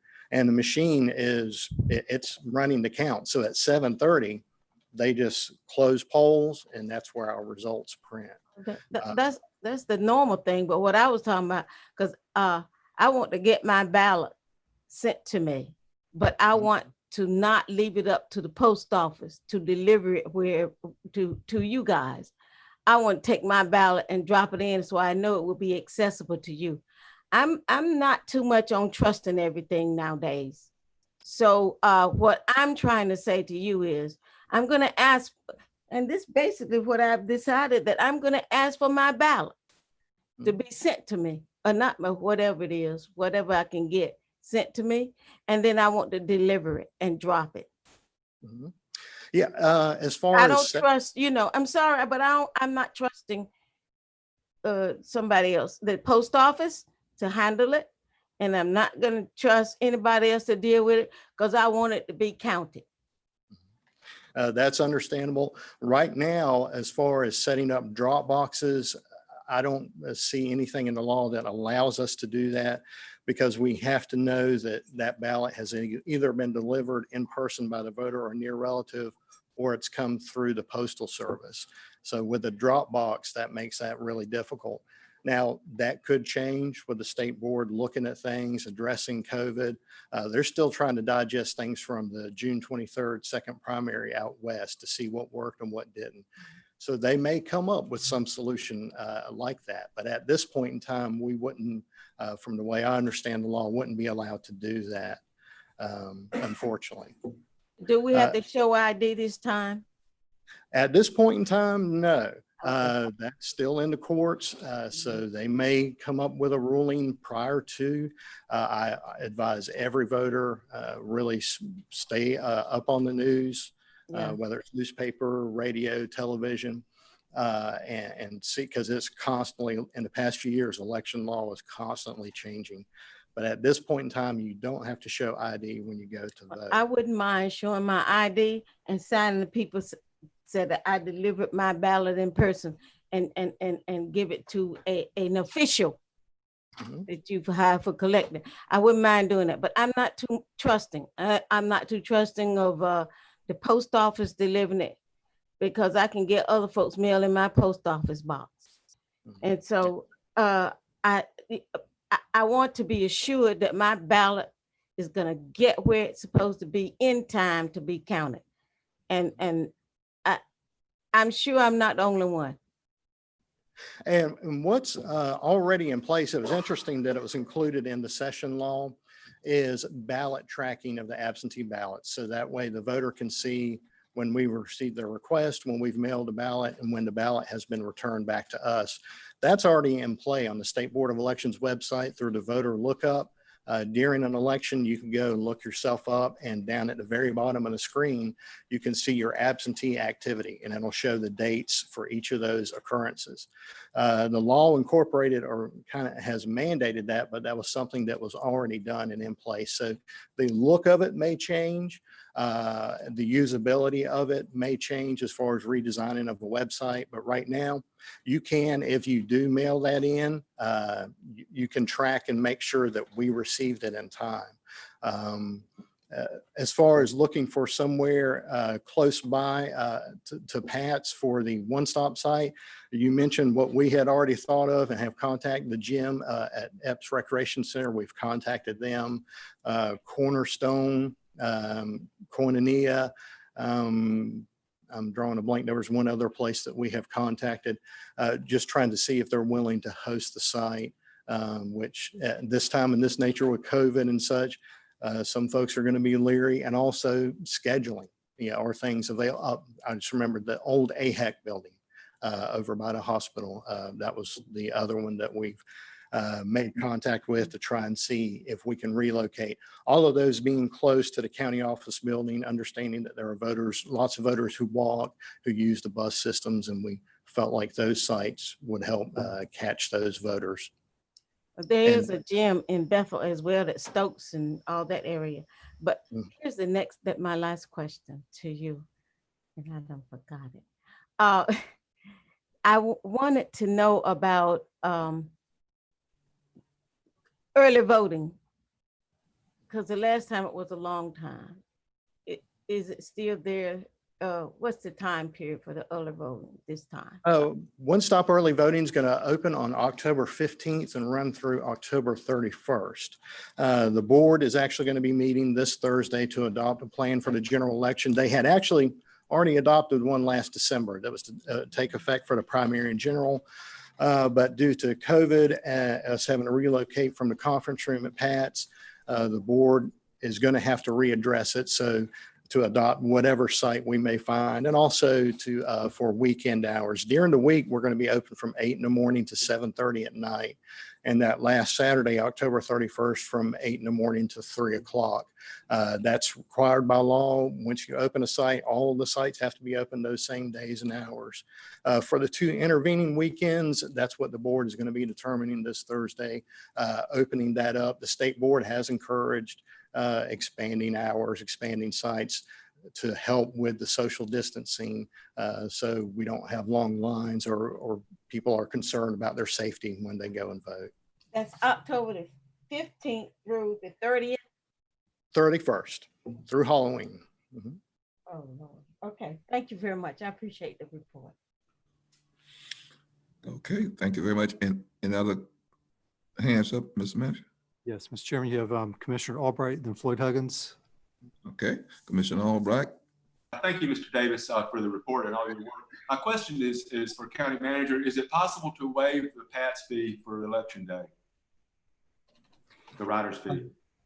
It's possible, but again, there'd be a cost the system would have to incur on that, and possibly utilize their fund balance as such.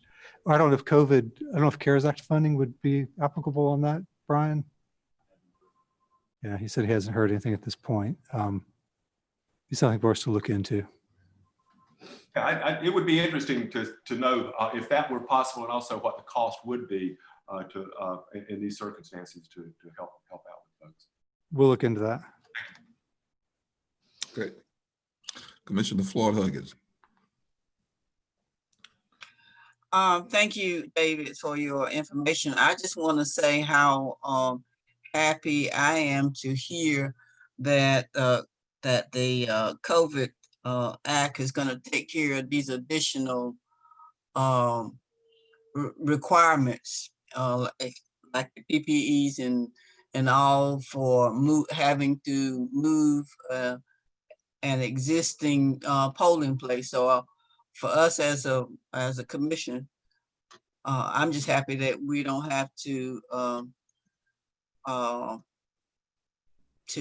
address those additional costs. So just want to say that. Thank you. Okay. Any other hands, Ms. Manager? That's it. I'm sorry. I'm sorry. No, sir. That's all. Okay, very good. Again, Mr. Davis, thank you very much for that report. Okay, manager's report, Scott. Yes, sir. Real quickly on my items. The next meeting dates, month of August, will be a regular month for the first and third Monday, the 3rd and the 17th, 9 and 6 p.m. respectively. And we will anticipate still being in a Zoom virtual meeting environment. Items B and C is just the announcement on the National Association of Counties NACO Annual Conference and the North Carolina Association of County Commissioners NCACC Conference. Both will be held virtually this year. And you do have an item on the agenda for the voting delegates for those two conferences later on. I did have a couple other items to report on. One was a follow-up on the Confederate Monument Relocation Committee that the board, Mr. Chairman, Mr. McLaughlin, has appointed a committee of the commissioners and members of the public. It did meet last week, and they are beginning a discussion and dialogue on that topic. Also on the topic of the Human Relations Commission that came out of the same meeting from June the 15th, the chairman and myself have met with the mayor of Greenville and the city manager, and one of our normal quarterly meetings, and have talked about the possibility of expanding the Greenville Human Relations Commission to incorporate maybe a county-wide effort. So again, that group we've met with two of them, and that discussion is being going forth, and we'll come back with a recommendation on that on both matters. On the CARES Act funding, as the board is aware, we've received $3.2 million in CARES Act funding, and you've seen that plan. We've already amended that plan once. I want to make you aware that we've received a round 2 of CARES Act funding of $3.5 million. So at this point in time, we have $6.7 million. There is now a requirement that 25% of those monies be distributed to the municipalities in Pitt County. So of the 6.7, about 1.7 would have to come off the top of that and go to the municipalities, which would leave us approximately about $5 million for our purposes. The dollars that Dave Davis, election director, was just talking about are separate and apart from these dollars. And I think that the biggest concern I have right now is our general fund revenues in the new year, beginning this month, July 1, moving forward through June 30th, in property tax collections and in sales tax. We've already seen one of our sales tax numbers come in substantially lower than what we'd seen a year ago, and are going to monitor this as we move forward. To me, it will be very important to preserve these monies until we see where we land on our feet within the general fund in terms of our fund balance as we move it on into the year. The last item I had was, it's not on the agenda, but wanted to just update the board, and I've already probably received, like everybody else in Pitt County, a mailer regarding recycling in Pitt County. We have launched our new recycling campaign, in which we are now looking for recycling in 3 major categories or bins of products, and that being plastics, metals, and paper. The one thing that we have dropped, the one category that is no longer being accepted is glass. So for residential recycling, glass is no longer to be recycled or accepted. It should be thrown away with regular trash. And the problem with glass is glass tends to contaminate the other recyclable products because of the way that we collect the majority of our recycled materials, and curbside recycling in a 95-gallon container. When those containers are dumped into a garbage truck per se, or a recycling truck, and they break, those glass shards then get mixed in with other recyclable materials that then contaminate it. And then those are products that then are not acceptable to the markets to be used for recycling. So unfortunately, glass is no longer an acceptable product. And we have met with the municipalities. We held a meeting last week, a week before, to discuss the launching of our new campaign, our continued partnership with ECVC, and also told them the goal that we are looking to go to. I believe it's 20%, no more than 20% contamination of items in the recyclable goods that would be considered contamination. And we will monitor that to the first 6 months of this year, and that we would come back to you as a board to make a recommendation as to whether curbside should be continued. We would definitely continue recycling, but the question would be, would curbside products be continued to be accepted at ECVC, or do we need to just rely on the county's 14 convenience sites for recycling purposes? So with that, Mr. Chairman, I do see a number of hands up. We've got Commissioner Albright, Perkins, Williams, and Ward. Okay, Commissioner Albright. Just, can you, for the manager, can you comment on the Confederate Memorial Relocation Committee? I believe there's a point where there will be some public input allowed in that process. Well, the committee, like I said, met last week for an hour and a half or longer. And they're just really in the formation stages right now. They've asked me to collect some information, bring back. I did suggest to the committee that they may want to have a 30-day window that they invite or solicit public comments in terms of possible locations in Pitt County to relocate the monument. That is being taken under advisement. No action has been made on that yet, but that would be a possibility moving forward.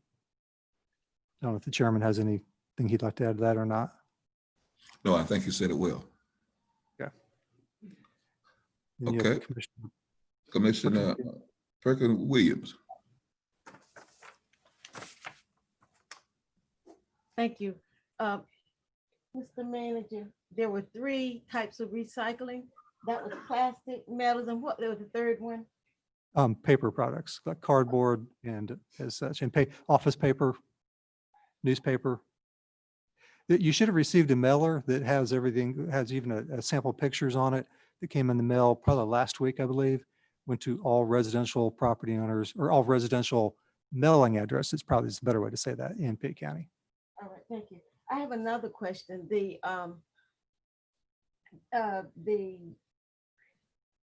Human Relations Council, I think you said you met on, I was going to ask what happened with that, but now you're talking about expanding Greenville City. What will happen with people who are from, let's say, the outlining areas of the county as far as issues relating to human relations, that sort of thing? And the next question, or you want me to wait till you answer that one? Yeah, let me answer that one first. So again, the discussion is just very preliminary in terms of whether it would be the Greenville Human Relations Council would be expanded for more of a countywide effort. I did read in the newspaper that the town of Winterville, I believe, is talking about forming their own Human Relations Council. So there's a number of different efforts going forward. We probably need to try to coordinate those. Probably would be best, I would think, in my own thinking, to have one overall council or commission, but that's just the conversation is just began. There's no recommendations at this point to bring back to you as a board. Well, Greenville has one, but other places around, that means that they would have to drive into Greenville, Grineland, Grifton, Fountain, Bethel, to attend or to take issues there. If Pitt County,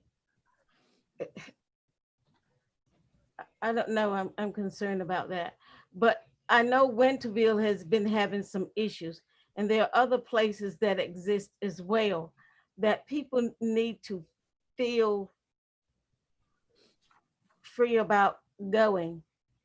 And such as what Aden or Winterville face is not going to be the same as it will in other municipalities. So I was thinking that Pitt County would be better served if it had its own. And then, of course, every municipality can have a representative to the Pitt County Board. That's just my personal opinion, because it's hard to get into Greenville. It's hard. It has been hard as a commissioner, as a county commissioner, for me to get Greenville to do anything. For me to get a simple request done, that it's hard for that to happen. And that's a fact. So I like to see things stay within the county so that there can be some inclusion of others who are in outlying areas. That bothers me. Greenville is the county seat, but it's certainly a lot of responsibility rests on the county. Those are my opinions, and that's what I was thinking about. The next thing I wanted to ask you was about how will it be? Well, I don't know, but I'm sort of hesitant about that. Greenville Utilities does not want any of us to be on the Greenville Utilities Commission. That's a city board, and there are others like that. So if we don't have any input with Greenville Utilities, and I'm trying to sound very positive about this, but they can join us, but we can't join them. And Greenville Utilities give all of its extra funds to the city of Greenville, and we can't, and they hire for that. And people out here can't find jobs and don't have access to transportation.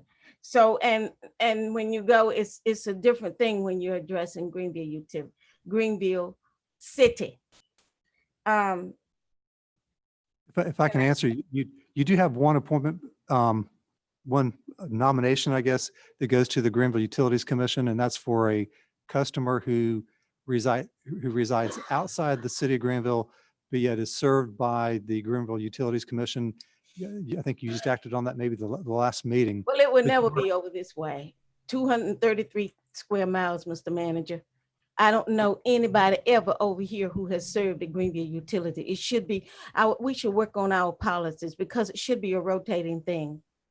And we can't even get Mideast Commission to hire the young people out here, and that's a training program. And so until this county become a bit more inclusive in all areas, then I think we will be much better as a county to function. That's my impression of that. And I'm not kicking people who live in city limits. I'm kicking the fact of who will be inclusive and who will not. And our position is to make sure the entire county is better served. Because as a commissioner and living in the rural area, it is not happening. And just like the gentleman who sent in that letter that you wrote, that you received from public, talking about the trash and how we get cut, you don't see the weeds growing as high on 11 and 13 going towards Kinston as you do over here in this area. And it's a lot of bits. I'm just pointing out what I see as facts and looking at what facts exist, but it is different. And until we learn how to embrace the entire county, we're going to have some serious problems in the future. People are just ranting and raving about things, and I like peace myself. The next issue that I was going to bring up was the one that deals with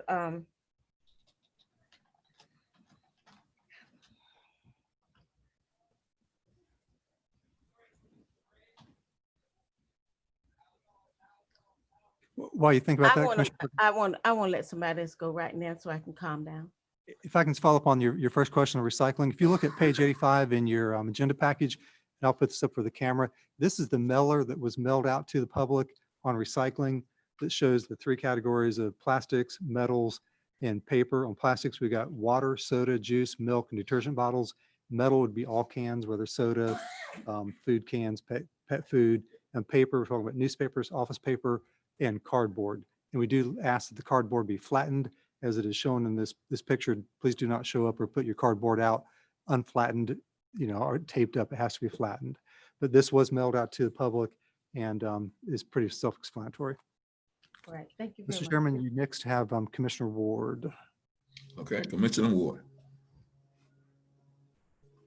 Yes, I'd like to make a motion to approve the items for consent. Okay.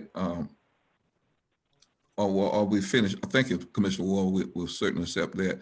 Are we finished with the questions to Scott? Mr. Chairman, you have Commissioner Colson's hand up and now Commissioner Perkins Williams' hand up. Okay, Commissioner Colson. I second Beth's motion. I second Beth's motion. Okay, has been moved and properly second. Madam Clerk? Yes, sir. Chairman McLaughlin, Yes. Vice Chair Colson. Yeah.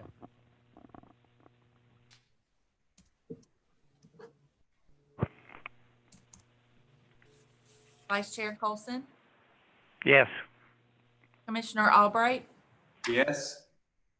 Commissioner Fitzpatrick, Yes. Commissioner Floyd Huggins, Yes. Commissioner Nunley, Yes. Commissioner Ward, Yes. Commissioner Perkins Williams.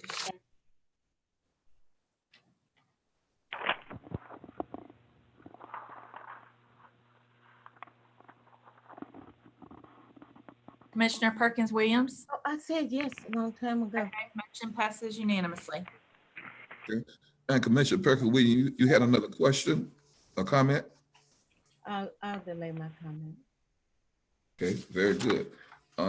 Items for discussion. Scott? Yes, Mr. Chairman, on this first item for discussion, you have a request for the board to discuss a request from Commissioner Perkins Williams to attend an NCACC legal competency for local elected officials. This would be an exception to your travel and training policy for the Board of Commissioners. This is a $175 registration fee that Commissioner Perkins Williams is asking the board's consideration to be able to attend. Okay, very good. What's the pleasure of the board?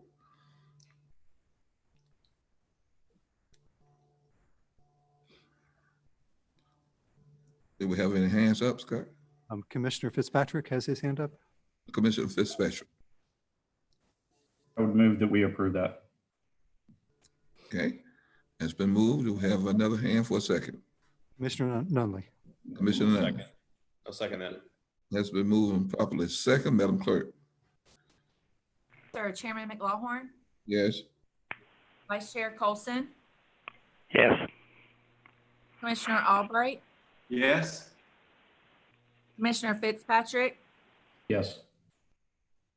Commissioner Floyd Huggins, Yes. Commissioner Nunley, Yes. Commissioner Ward, Yes. Commissioner Perkins Williams. Thank you, yes. Motion passes unanimously. Very good, thank you. Then we have the COVID-19 hazard pay by our Sheriff, Paula Dance.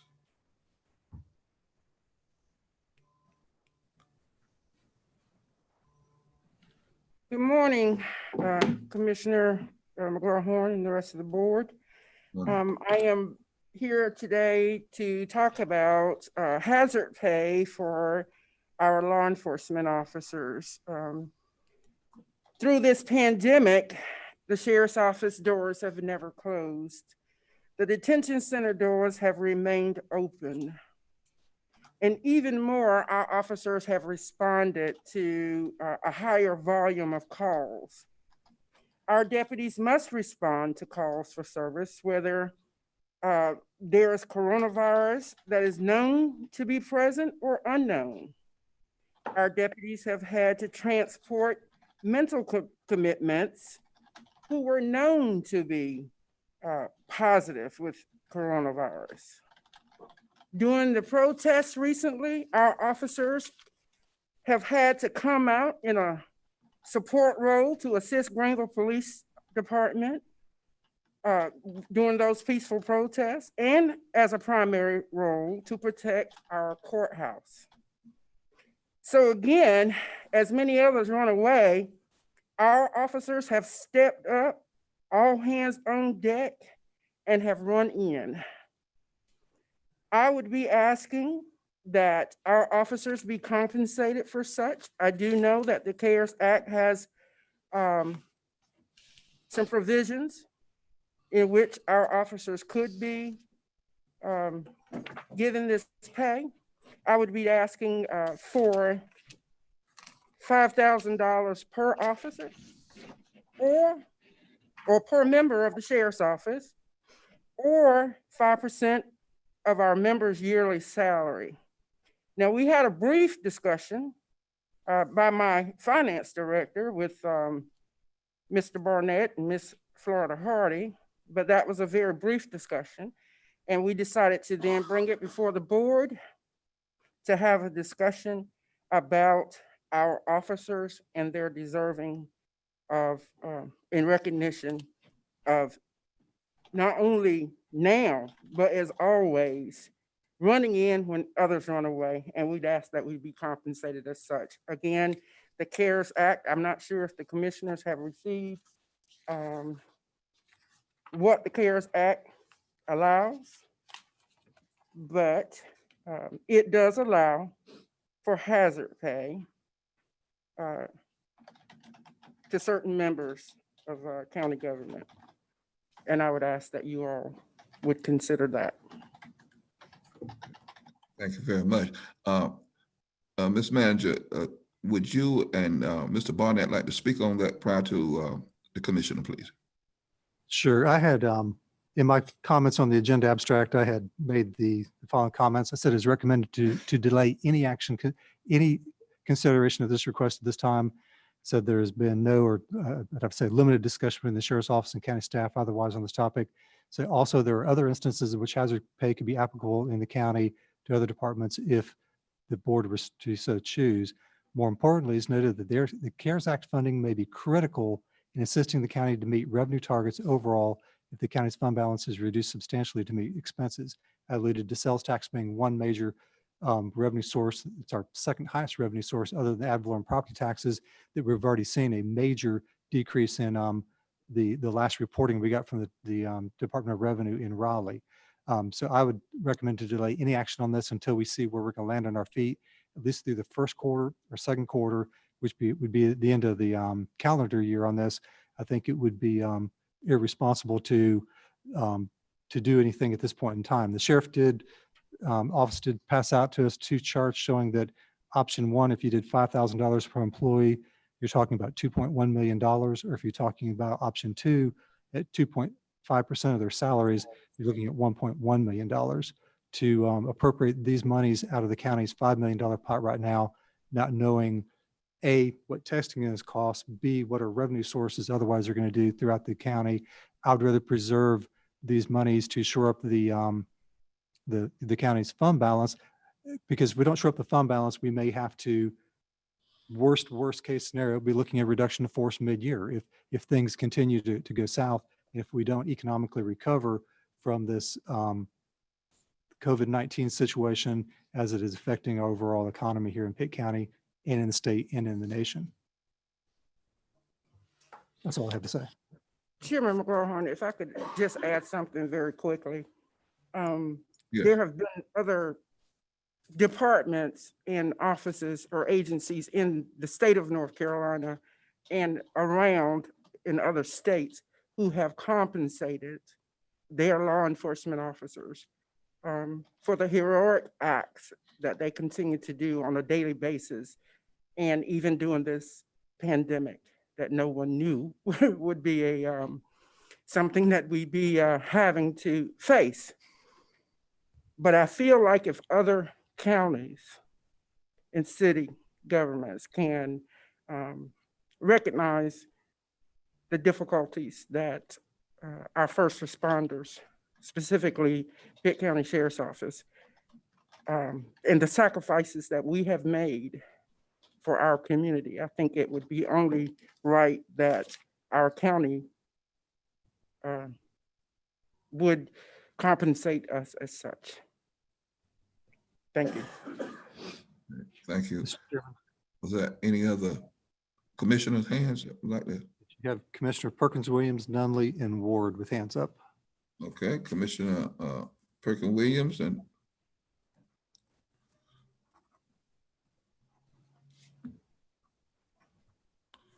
Commissioner Perkins Williams, please.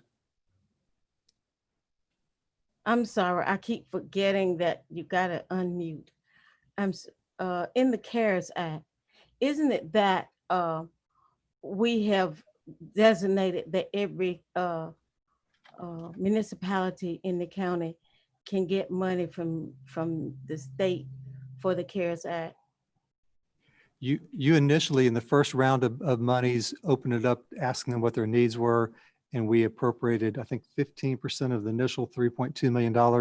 Now the situation has changed. Now that the second allocation of $3.5 million for a total of 6.7, we're now told out of the total, the 3.2 plus the 3.5, out of that total of $6.7 million, 25% of that, or $1,675,000, has to be allocated to the municipalities. So thus the county's net amount of CARES Act monies would be about $5 million on the table. If I understand it correctly, isn't it so that each municipalities can request their own funds for the CARES Act from the State Department? Each municipality will have to submit a plan by September 1st, showing how they will spend those dollars. And it'll have to be in conformance with the CARES Act funding categories and priorities. They can't just spend it on anything. Right.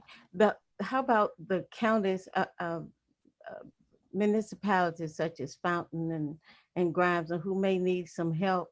I don't know whether they have full staff or not. Or I did talk with them, the mayor of Bethel, but I think we have how much allocated to Greenville, and they can ask for their own out of the Department of the federal, the State Department of Finance on the Counties Act. Well, on the first round, again, we appropriated monies to the municipalities. What we're going to, like I said, your direction is, would you like us to go ahead and appropriate this on a per capita basis like we did the first time? We'll take the Department of Revenue dollars in terms of the per capita. We'll take all the population of the 10 municipalities and then divide this $1,675,000 based upon that allocation. That'd be just like we did as we revised the funding structure the last time. We bring this back before you. Basically, also, if they don't have a need to spend these dollars, if a smaller jurisdiction for allocated monies, then the question would be, would you want to reallocate this for county purposes or other purposes with other municipalities? Here's my question.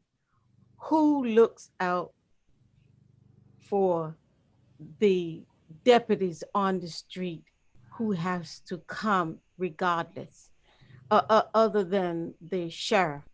But I recall a large sum for Greenville, and they can ask for their own. Is that correct, or am I wrong? Because, go ahead. Well, the city of Greenville will get an allocation out of this. They'll get 25% of the $1,675,000 based upon a per capita allocation to use for the CARES Act funding purposes that they propose. But I was told, or maybe I misunderstood the person when I inquired, that they can also, each city or each municipality can ask the General Assembly for CARES to cover their CARES Acts or HEROES Act for anything else. But who look out for our first responders? Well, first of all, the municipalities, their funding source is coming through the CARES Act money that came from the federal government to the state government. You have the $2 trillion in CARES Act monies. And then there's a $300 million pot, and that's the pot of money that's been allocated to the counties.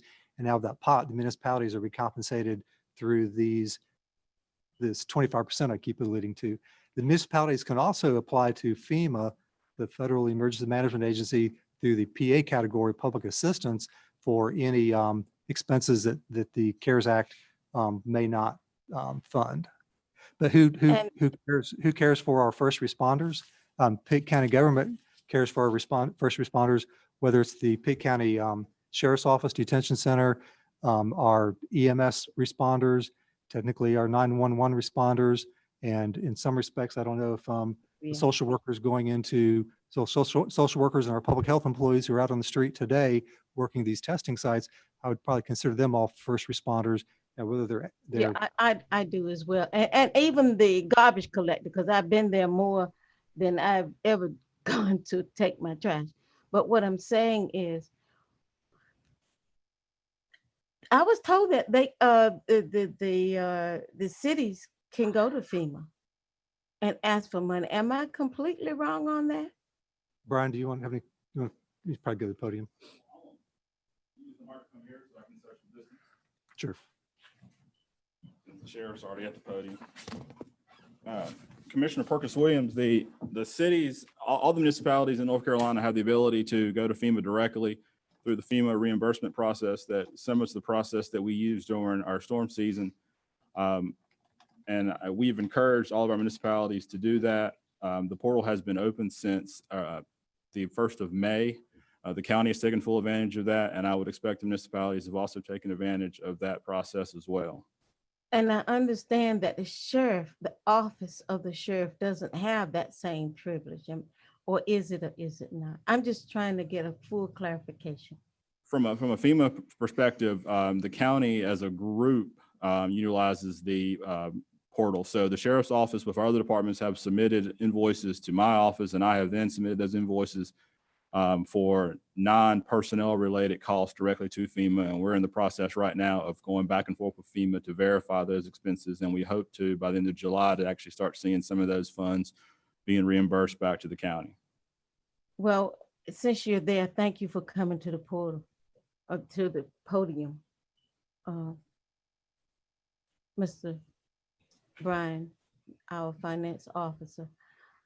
Our board is not traveling right now. And there's a travel allocation for that can help with that loophole that I think the manager mentioned as it relates to filling in the weaknesses in our budget. Is that correct?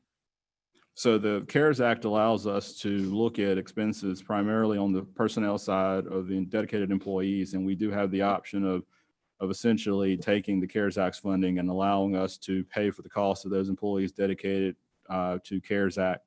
In this case, the CARES Act has determined that public health, public safety are dedicated employees in the fight against COVID. We can also look at any employee who spends more than 50% of their time working on CARES Act or COVID related expenses. We can then be reimbursed 100% of that employee's time during this period from March 4th through December 30th. It's an option on the table. Currently, the plan that was submitted to the state back in June was for the first half of the CARES Act money. Primarily, most of that money was set aside for testing. We did set 15% of the 3.1 million for the municipalities.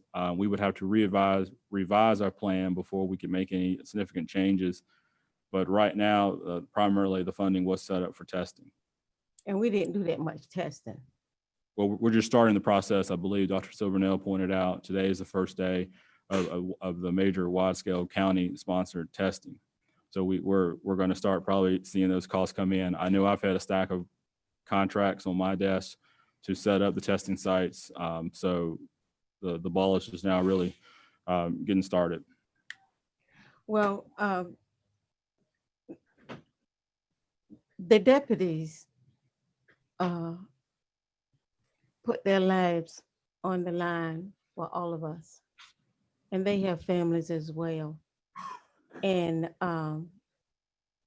somewhere or another, all of the first responders are out there. And during this pandemic, they are at risk because all it takes is a breath of air from someone who's carrying. And I would like to see us be sensitive about all of those first responders from everywhere because they are catching it. There have been 2 or 3 departments who have resulted in COVID crisis situations. And I'm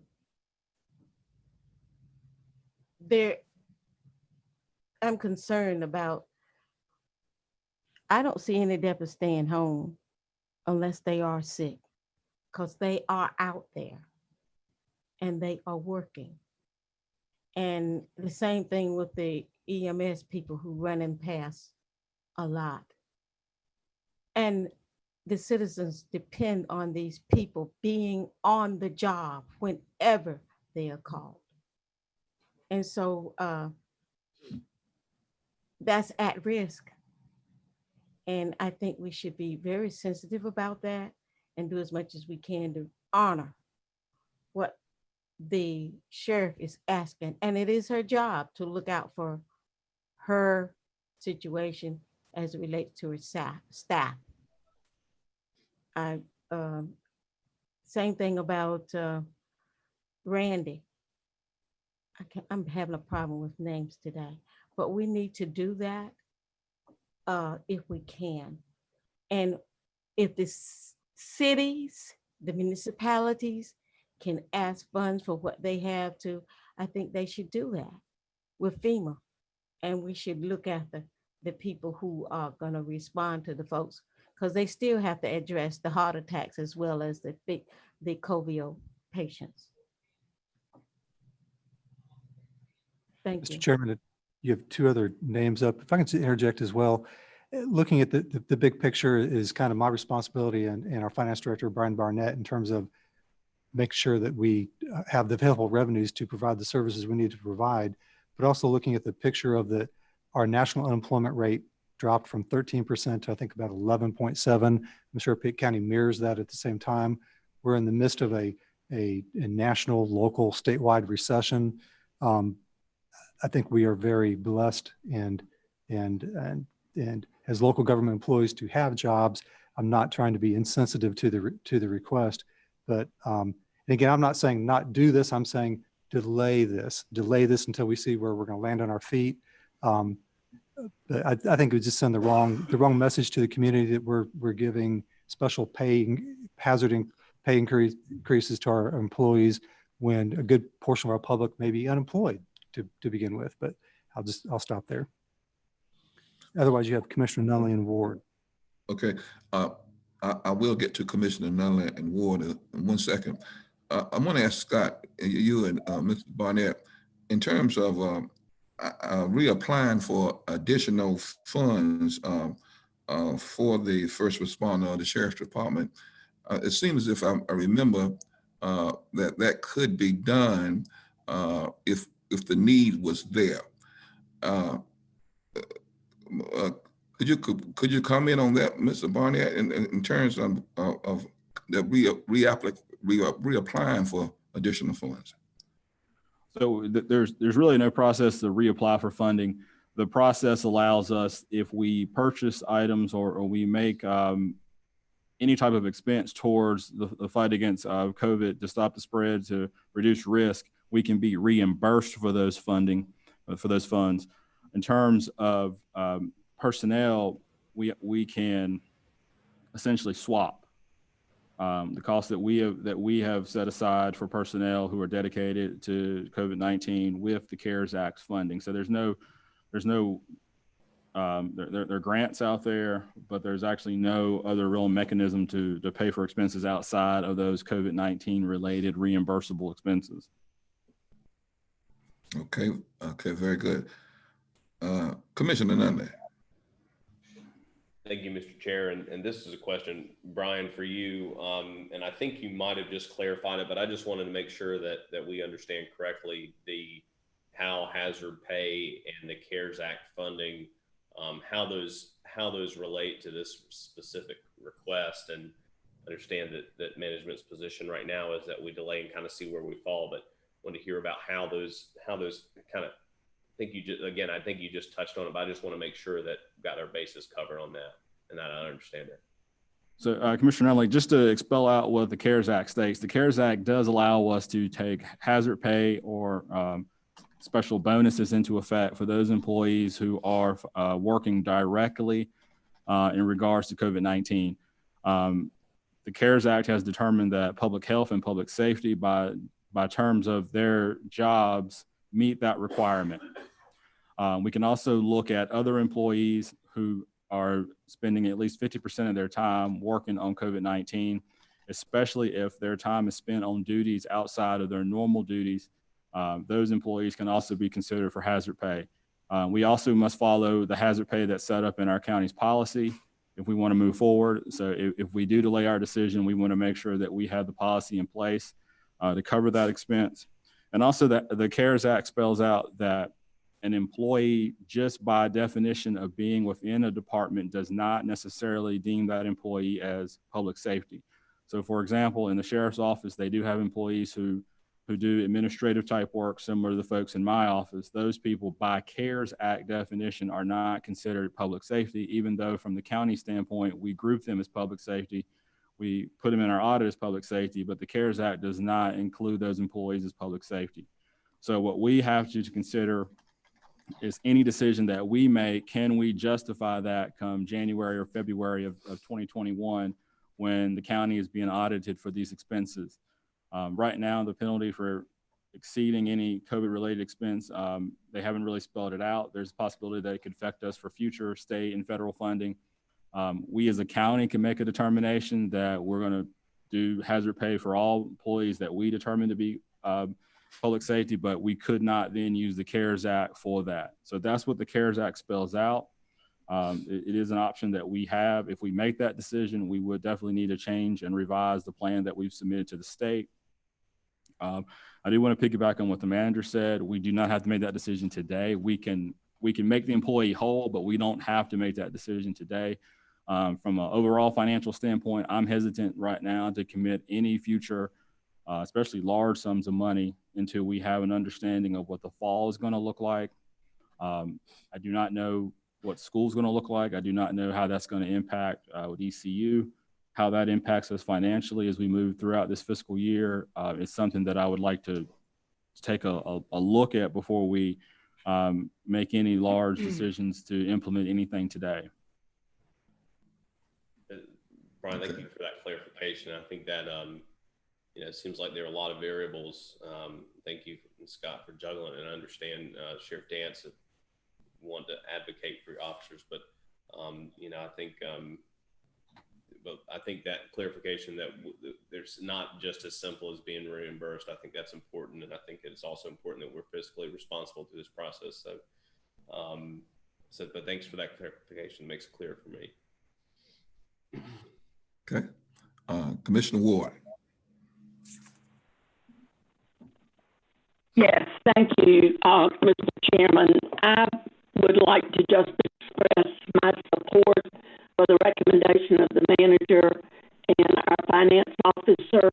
I don't think we have any idea of what's coming down the road. We already know that our money is coming in slower, even with some tax increases going for homes, and that is still in place, and I'm not sure we know yet what that's going to generate for us.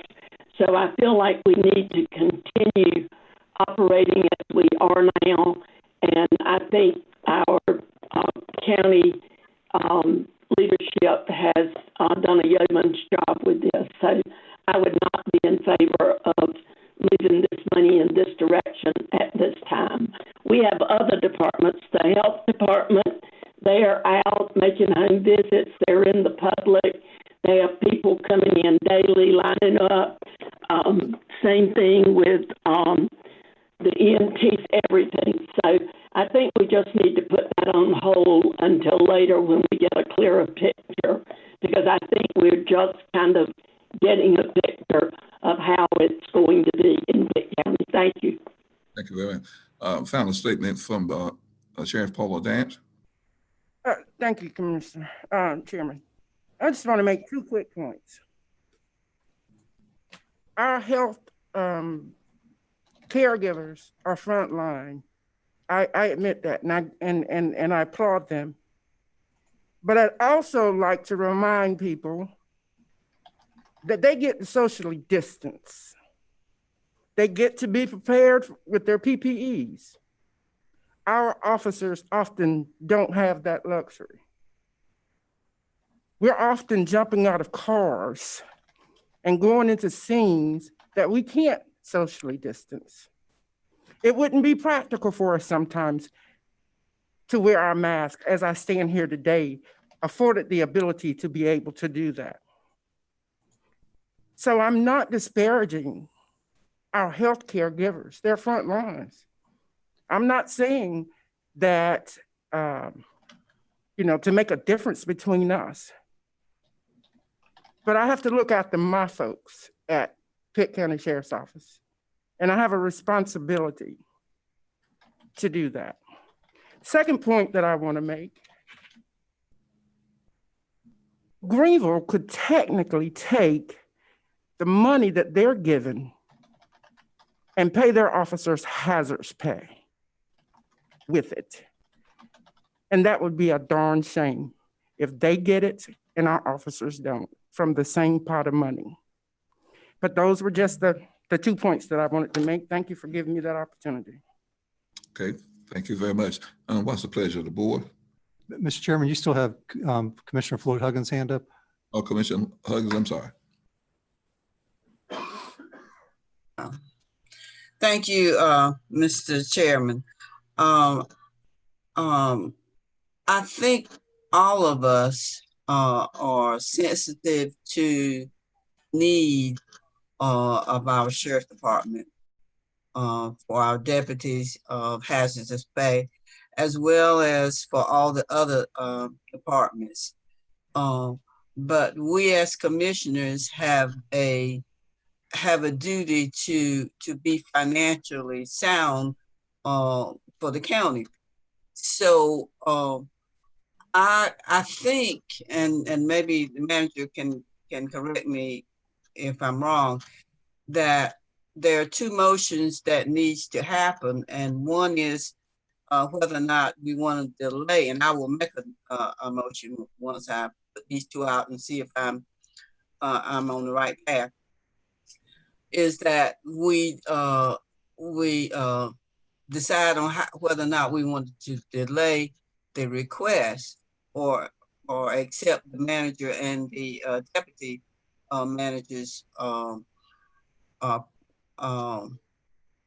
proposal, and also to decide to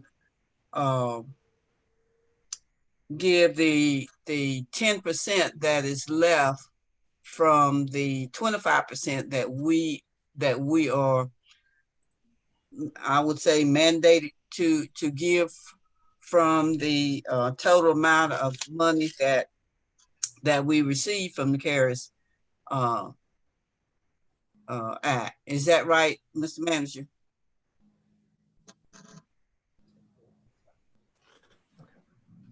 Commissioner Floyd Huggins, can you ask that question one more time? Okay, I'm saying at this point, I think there are 2 things we need to do.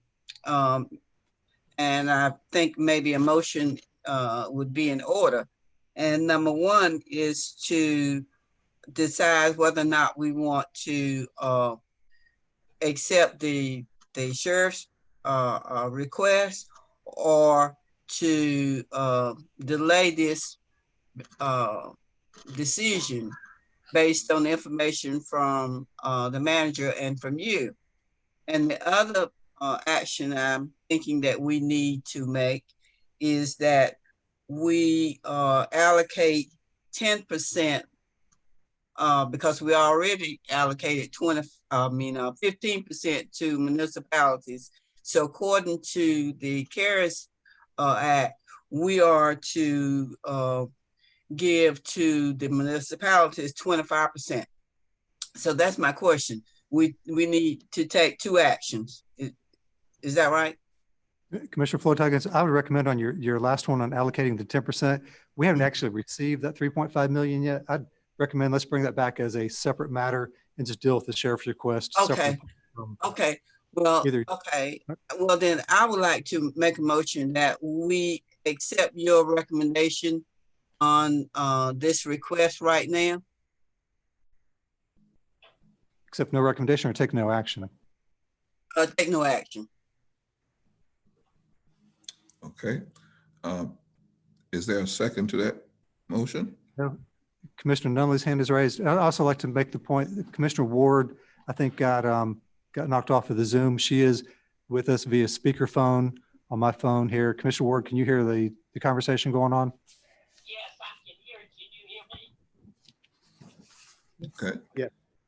Okay. Thank you. So we have Commissioner Colson and Commissioner Nunley. Commissioner Colson. I'd like to second the motion. Okay, it's been moving properly second. Commissioner Nunley. No, thank you, Mr. Chair. Okay, very good. It has been moving properly second. Madam Clerk. Yes, sir. I just want to make sure that I've recorded the motion correctly. The motion is to take no action on COVID-19 hazard pay to the Sheriff's Office employees. That's correct. Okay. Chairman McLawhorn, Yes. Vice Chair Colson, Yes. Commissioner Albright, Yes. Commissioner Fitzpatrick, Yes. Commissioner Floyd Huggins, Yes. Commissioner Nunley, Yes. Commissioner Ward, Yes. Commissioner Perkins Williams. Yes. I'm sorry, was that no? No, I said yes. Yes? Okay, motion passes unanimously. Okay, very good. Thank you very much. Thank you, Chair. Proclamation declaring racism a public health crisis. Scott? Yes, Mr. Chairman, this item you had asked to be placed on the agenda. Mecklenburg County on June the 16th had passed a proclamation entitled Proclamation Declaring Racism as a Public Health Crisis, and you'd ask this to be brought before the board for discussion and possible creation of a similar or like proclamation. Okay, I think, first of all, I think we do know that racism is a public health crisis. I don't think that should be an argument, but I want to applaud East Carolina University for taking such an action in terms of moving forward, seeing that racism is a public health issue. And so I thought in terms of bringing it before this board that we take a lead as a county, Pitt County, one of the largest in the East, and set an example for Eastern North Carolina that we're going to move forward in declaring that be an action taken on racism. And if it needs to be, Mr. Colson brought up the fact about having a committee to study it. I really don't think it's too much to be studied. I think that we could get with the manager and our county attorney to bring forth some language that would be fitting for Pitt County and bring that back to the commissioners for their final consideration. And that's my thought. Mr. Chairman, you have Commissioner Colson's hand up, Floyd Huggins, and Nunley. Okay, Commissioner Nunley. Okay, gotcha. Commissioner Nunley. Just wanted to love my support in the staff and legal looking at a proclamation that I think would this kind of puts us where we need to be on this, acknowledging the public health crisis that, structural racism has against minorities in our community.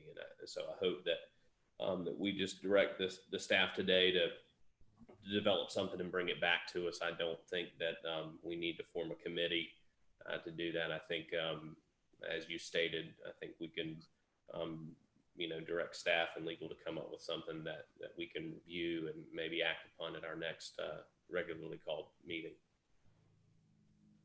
Okay. That'll be it. Thank you, Commissioner Floyd Huggins. Mr. Chairman, I agree with Chris that we don't need a committee.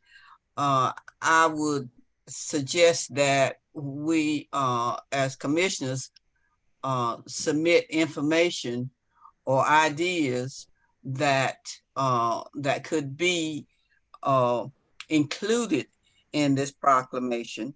And I want to speak to the word systemic racism in the Mecklenburg County.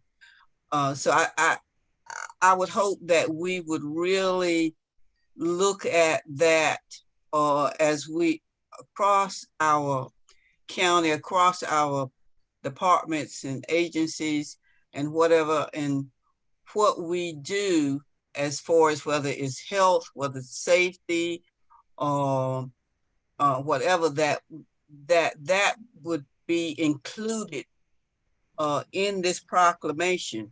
Because even when we are looking at proposing to do the land use plan or whatever, that we look at how that may show racism. So I think this is an opportunity for us as a county, as you stated, that we could take the lead in the East and look at a number of things, how racism is promoted without even without it being blatant. Okay, that's what I'm trying to say. So I just think staff can work on this, and we as commissioners could provide input into this. So that's my suggestion. Thank you. Commissioner Colson, thank you. Well, the reason that I request for a committee was so that various input from everybody, including the public, could be put forward, because what we have here with Mecklenburg County, with the exception maybe the Title line, the statistics in it are not necessarily the same here as they are there. And there are many things that I think could be added to this that make it less divisive. Right now, I consider Mecklenburg counties to be going to be received as a divisive document, not an inclusive document. And if we promote staff to do the wording of this with our input, let's say I have some input and the staff decides not to put it in. Who are they to decide not to put it in? I mean, this is our responsibility as county commissioners. We're the ones that's supposed to be directing this. I think too many times we pass the buck to staff to ask them to do our job.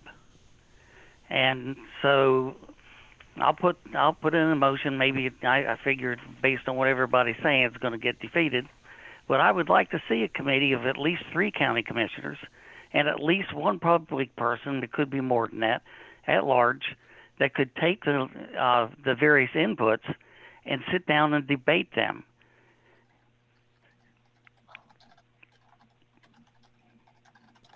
So that's a motion. Okay, there has been a motion made by Commissioner Colson. Do we have a second?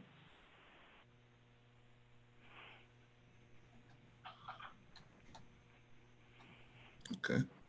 Mary Perkins Williams has her hand Oh, up. I'm sorry. Yeah, Mary Perkins Williams has her hand up. William?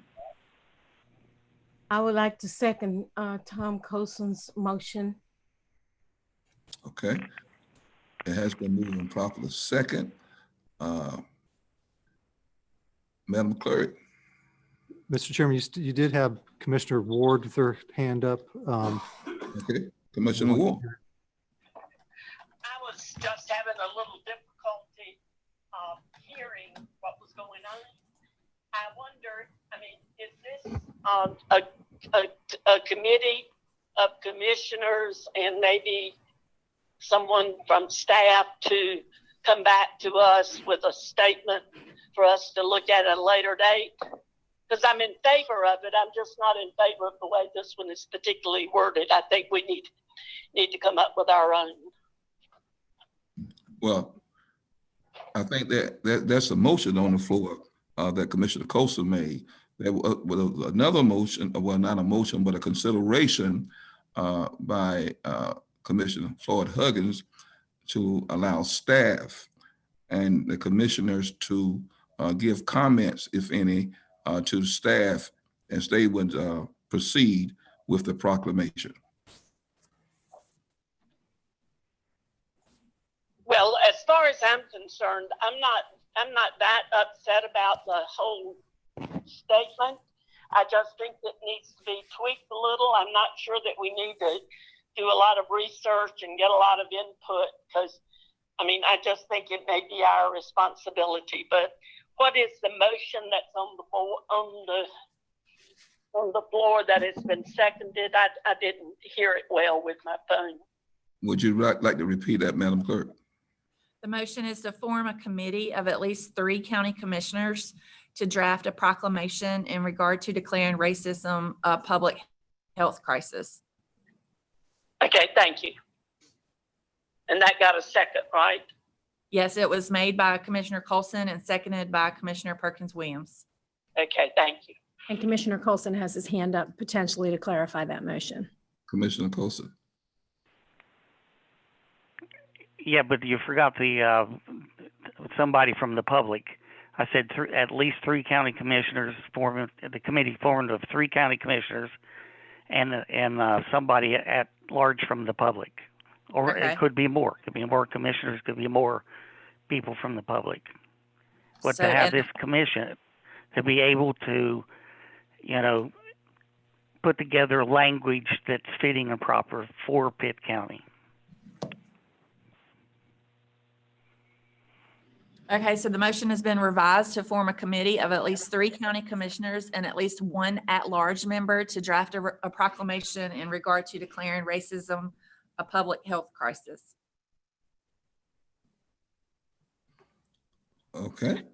Let's vote. You have Commissioner Perkins Williams hand up and Commissioner Colson again. Okay, Commissioner Perkins Williams. That I accept the amended, Mr. Colson as making the motion, and I accept his amendments to his motion. Okay, who else hand was up? Commissioner Colson's hand is up. I'm not sure if that's from last time, but it's back up on the screen. You have any additional comments, Commissioner Colson? Okay, no, it was not a revision. That was my original motion. But if you want to call it a revision, that's fine. But it was not a revision. I had asked for a public person to be included in my first motion. Okay, you've heard the motion, Madam Clerk. Chairman McLaughlin, No. Vice Chair Colson, Yes. Commissioner Albright, No.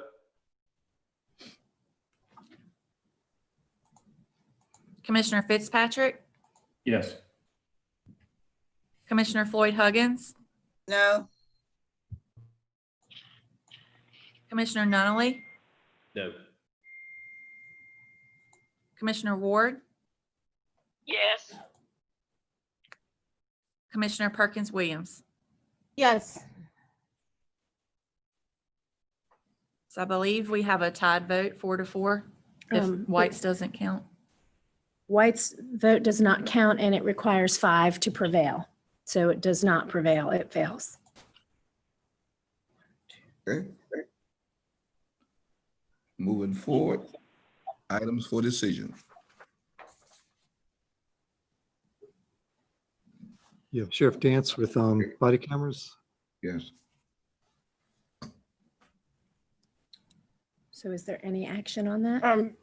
With the body cameras, I have tasked my chief deputy, John Guard, to do the research and implement everything that we needed to do. And at this time, I'll defer to him to give you an update on the body cameras.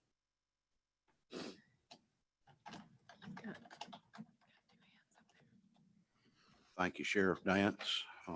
Good morning, Mr. Chairman, Vice Chair, ladies and gentlemen of the board, Mr. Manager and staff. Thanks for allowing us the opportunity. Kind of want to bring you up to speed on where we've gone with our demonstration initiative into the body worn cameras. As you'll recall, we had a lot of requests from our citizenry to implement body worn cameras on our sworn staff serving county citizens. I'll also remind you, part of Sheriff Dance's platform when she ran for office was to make this happen. Also recall the majority of the board members that I'm before today were supportive of this. So through a lot of work by a lot of people, we're able to get to where we are today. We started with this program. We called it a demonstration initiative. We wanted our staff that would be deploying this equipment within the field to try a number of different vendors. We started with the top 4 national vendors and later expanded to 6. So within the past 12 months or so, we're able to run a 30-day trial with 6 different vendors. And during the process, there were multiple things going on. As you recall, we got a grant through the federal government to help offset some of this cost. Part of this funding required us to come up with a policy. We have that in final draft form. We'll have a few tweaks as we deploy this vendor pending your approval to that. And they've already mentioned from the federal level that they'll be using this policy as a model for the rest of the country. So I'm really proud of all the staff that has worked with us on this. Say that to bring you up to here. I'm going to switch gears to what's really, really important, not only to the citizens, but all of you here is our cost. We know that we want to deploy this. It's the right thing to do for transparency. It's the right thing to do for our community. I want you to know during the course of the past 3 months in negotiations, we were able to negotiate this down, this contract, by close to $200,000. And at the same time, at the sheriff's direction, with assistance of county staff and sheriff's office staff, we're able to negotiate a $281,050 baseline increase in revenue through the projected 35 a day fed bed, as the manager has written in the agenda section. So that's where the funding will be coming from to fund this program. Although we're under a grant right now, I do not think we're going to obviously look to the future to other funding opportunities as well to see if we can expand the program to the better service of our citizens. So in that, I'll be closing. I'll stand by. Thank you in advance for your support, and I'll field any questions that you all may have. Okay, thank you very much for your presentation. Scott, do you have any? We recommend this contract and to move forward as Mr. Guard did point out, the funding is being paid for by a combination of the grant funding and the fed bed revenue, especially going from the $78 to $100 per day moving forward. Okay. So it's recommended to enter into this contract. Very good. What's the pleasure of the board?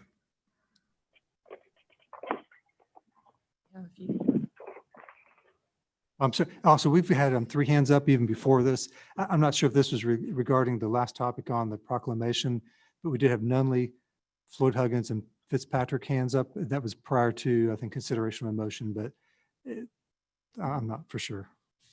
Okay, well, let's try it. Commissioner Nunley. Thank you, Mr. Chair. I just wanted to move that we direct staff to report back with a draft proclamation on designating racism as a public health crisis, and within that, accepting input from the county commissioners. Okay. Commissioner Floyd Huggins. Mr. Chairman, I second that motion. Okay. Has been moving properly second. Do we have another hand up? You had Commissioner Fitzpatrick's hand up. Commissioner Fitzpatrick. Yeah, I would like to move to approve the body cameras. Oh, I understand. Okay. Well, now, Mr. this Chairman, motion, I'm sorry, go ahead. So, Mr. Chairman, on the proclamation, I'd like to ask the county attorney in terms of your rules procedure, is Commissioner Nunley's motion in order? So Commissioner, so we were hearing an item related to body cameras. I think the chairman solicited a motion regarding body cameras. He didn't get one. Called on Chris Nunley, and Chris Nunley made a motion relative to the resolution. That motion was seconded. You currently have on the floor a motion and a second unrelated to the matter that was just discussed. That must be voted on or withdrawn, and then you can move on to the next motion. I would say it would not be in order to make a motion on the body cameras until you resolve the motion and second that's on the floor. And I don't know if there's further discussion as it relates to that motion, or further discussion as it relates to the item that has just been presented. But you can only have one motion on the floor at a time. And you currently have one motion that has been seconded. Okay, very good. Let's do the motion and one that has been second. Madam Clerk. Yes, sir. So the motion is for staff to draft a proclamation with commissioner input in regard to declaring racism a public health crisis. Chairman McLawhorn, Yes. Vice Chair Colson, No.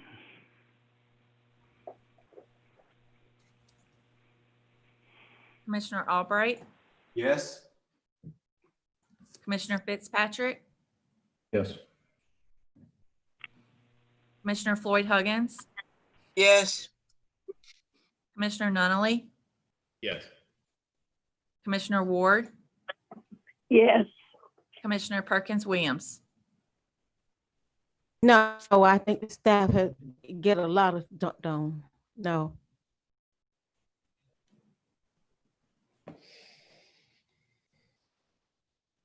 So motion passes 6-2. Okay. Thank you very much. Now, on the motion, any comments concerning the body cameras? Mr. Chairman, you had Commissioner Fitzpatrick had his hand up and he'd made a motion on the body camera subject. Okay.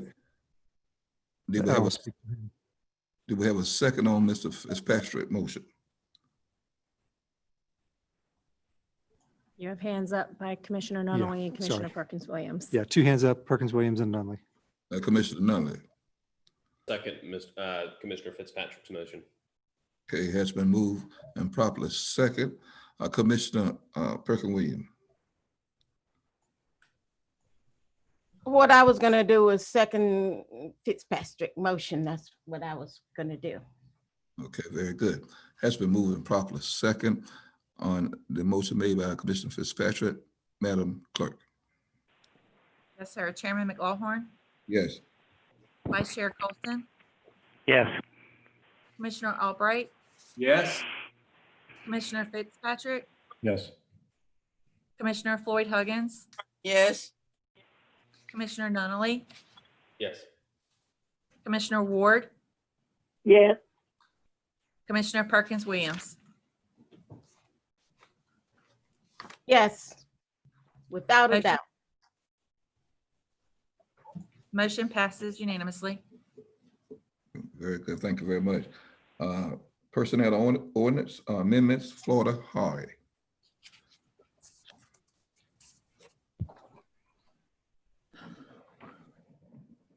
Good morning, Mr. Chair and board members. Because our county personnel policies are in the form of a personnel ordinance, we have to bring any changes or recommended changes to the board for their approval. I'll very quickly go through what we're asking to change on your page 135. We're asking just to update the manner in which salaries are adjusted for reclassified employees. I'll read that last statement because I see some words that need to be changed. Reclassifications that occur as part of a county classification and review process will use a formula defined by the classification and study process to compensate the incumbent employee. This is exactly what we're doing today. The last statement was in a different document, so we're trying to combine it so that it is clear to our employees. Page 136, the career status appointment change. This is exactly a raise with the Office of State Human Resources. We need this statement in our personnel ordinance because it covers our human service agencies, which are social services and public health, who must follow some of the personnel policies of the Office of State Human Resources.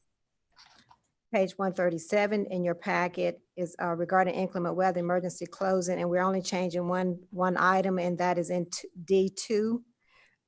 We're changing the compensatory leave time to personal leave with your approval. Today, if we do a partial day closure, those employees who must work are compensated for that time because they have to be here when the other employees are at home. And in the past, we were banking it as compensatory time, and we're asking to change that to personal leave time. And section 124 is relative to retiree and health insurance. It's the way it's being applied, and we want to make sure we got some language in the ordinance to make it clear to employees and retirees how this works. But this is the language that we're using is the way it's being applied today. And then the gist of 140 through the rest of the changes are we are adopting that from the state's personnel policy, and that way it will cover our human service agencies as well as the employees in other departments of the county so that we can be uniform in the way we apply our disciplinary policies. And that's basically it. If you have any questions. You have two hands up, Commissioner Fitzpatrick and Perkins Williams. Okay, Commissioner Fitzpatrick. Motion to approve. Commissioner Perkins Williams.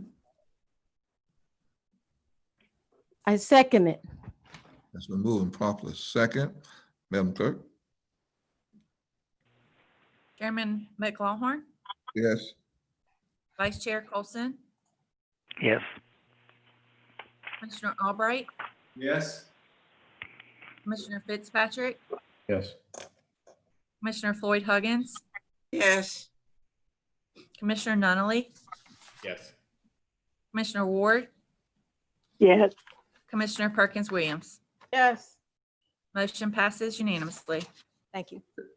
Thank you. Mr. Manager, our designation of voting delegate for the annual conference, Commissioner Floyd Huggins did mention that you may be interested in being designated as a voting delegate on one of them anyway. Mr. Manager. Okay, you have Commissioner Floyd Huggins and Commissioner Fitzpatrick hand up. Commissioner Fitzpatrick.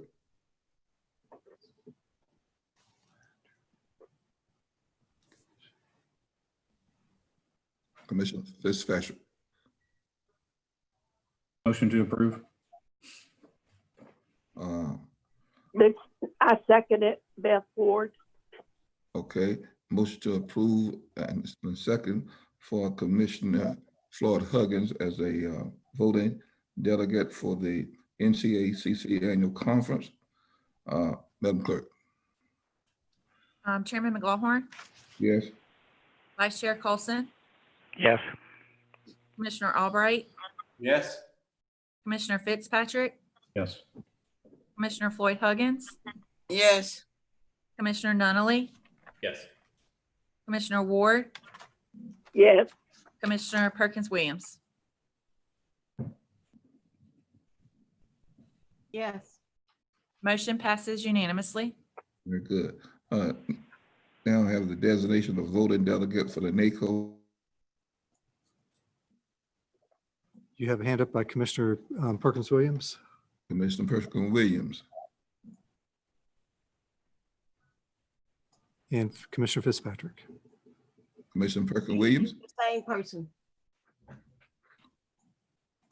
I move that we use the same person. I don't know what he is next. Commissioner Fitzpatrick. Second that motion. It's been moved and second. Madam Clerk. Chairman McLaughlin, Yes. Vice Chair Colson, Yes. Commissioner Albright, Yes. Commissioner Fitzpatrick, Yes. Commissioner Floyd Huggins, Yes. Commissioner Nunley, Yes. Commissioner Ward, Yes. Commissioner Perkins Williams.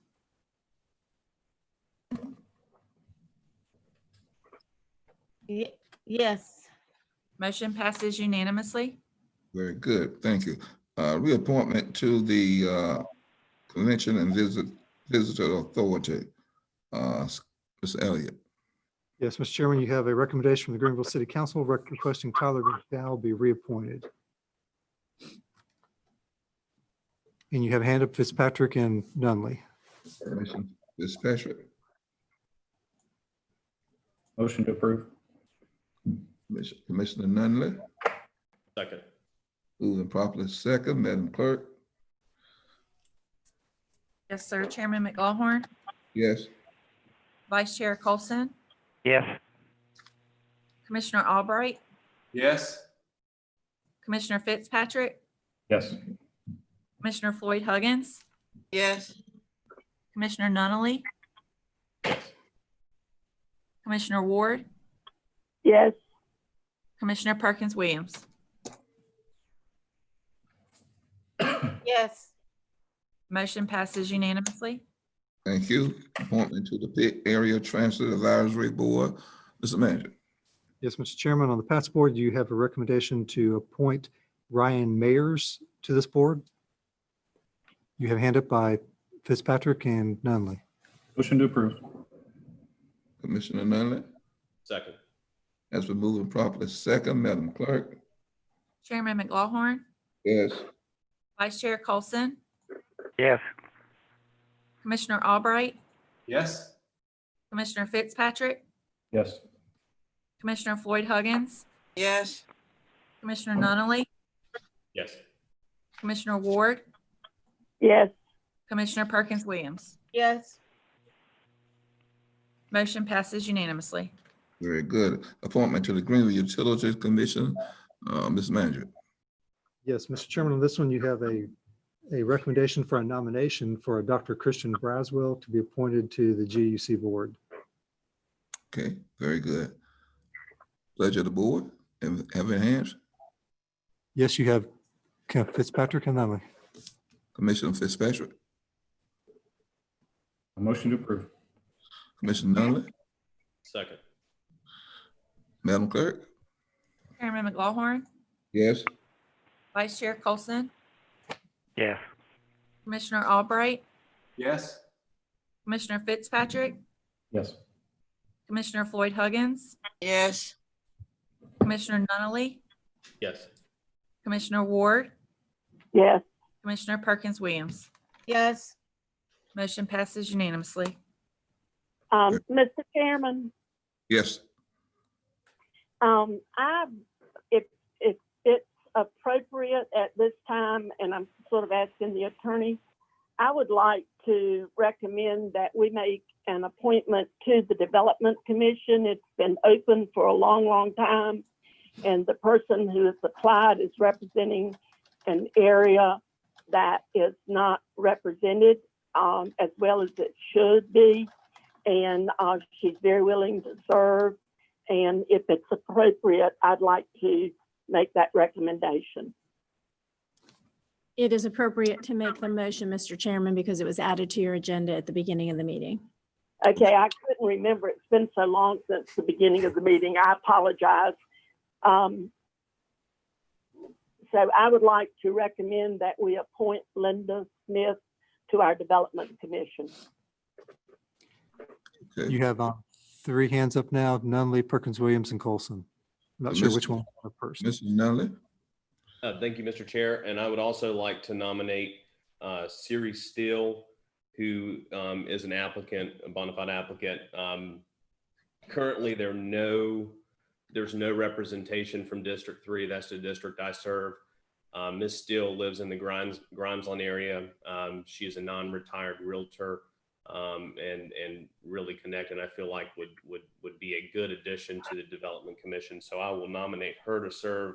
Again, District 3 is the, I don't know if it's the only one, but it is one of the districts that doesn't have any geographic recognition or representation on the PCDC. So I would make that nomination. Okay. Commissioner Fitzpatrick, what's his name? Commissioner Fitzpatrick. The Commissioner Fitzpatrick. Colson and Perkins Williams. Okay, Commissioner Colson. Second Beth's motion. I was seconding Beth's motion. Okay. Commissioner Perkins Williams.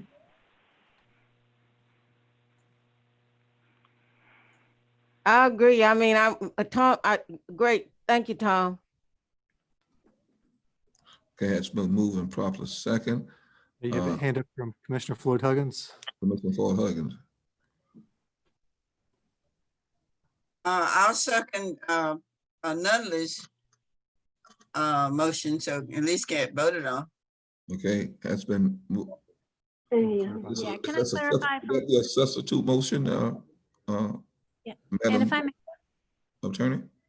yeah, Mr. Chairman, if I just may clarify, your rules of procedure for appointments, although in the past, when there's been one name, we've done a motion and a second, your rules of procedure provide that appointments be done by nomination, that nominations be made, nominations don't require a second, and then when all nominations have been made, they are voted on in reverse order. So in this particular case where there is more than one nomination, your rules would require that you vote on the nominations, not as two separate motions on the floor, would be my advice to the chair. Okay, so what we would vote on Commissioner Nunley's motion first?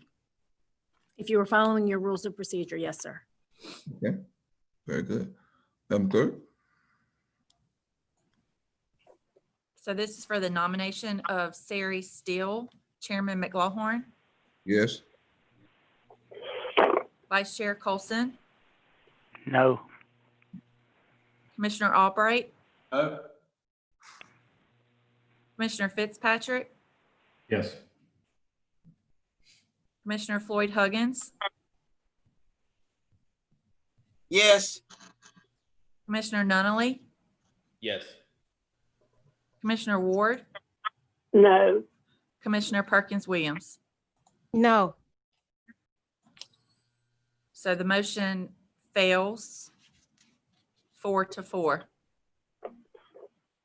So your original nomination was to nominate Linda Smith to the Pitt County Development Commission. Chairman McLaughlin, do you want me to begin that vote? Yes, you can begin that vote. Okay, Chairman McLaughlin, Yes. Vice Chair Colson, Yes. Commissioner Albright, Yes. Commissioner Fitzpatrick, Yes. Commissioner Floyd Huggins, Yes. Commissioner Nunley, Yes. Commissioner Ward, Yes. Commissioner Perkins Williams. Yes. Motion passes unanimously. Very good. Commissioner comments, Madam Clerk? Chairman McLaughlin, No comment. Vice Chair Colson, No comment. Commissioner Albright, No comment. Commissioner Fitzpatrick, No comment. Commissioner Floyd Huggins, No comment. Commissioner Nunley, No comment. Commissioner Ward, No comment. Commissioner Perkins Williams. No comment. I move we. Has been a motion to adjourn. Is there a second? I second it. As a moving properly second that we adjourn. Madam Clerk? Chairman McLaughlin, Yes. Vice Chair Colson, Yes. Commissioner Albright, Yes. Commissioner Fitzpatrick, No. Commissioner Floyd Huggins, Yes. Commissioner Nunley, No. Commissioner Ward, Yes. Commissioner Perkins Williams. Absolutely. Motion passes 6-2. Thank you very much. We are now adjourned.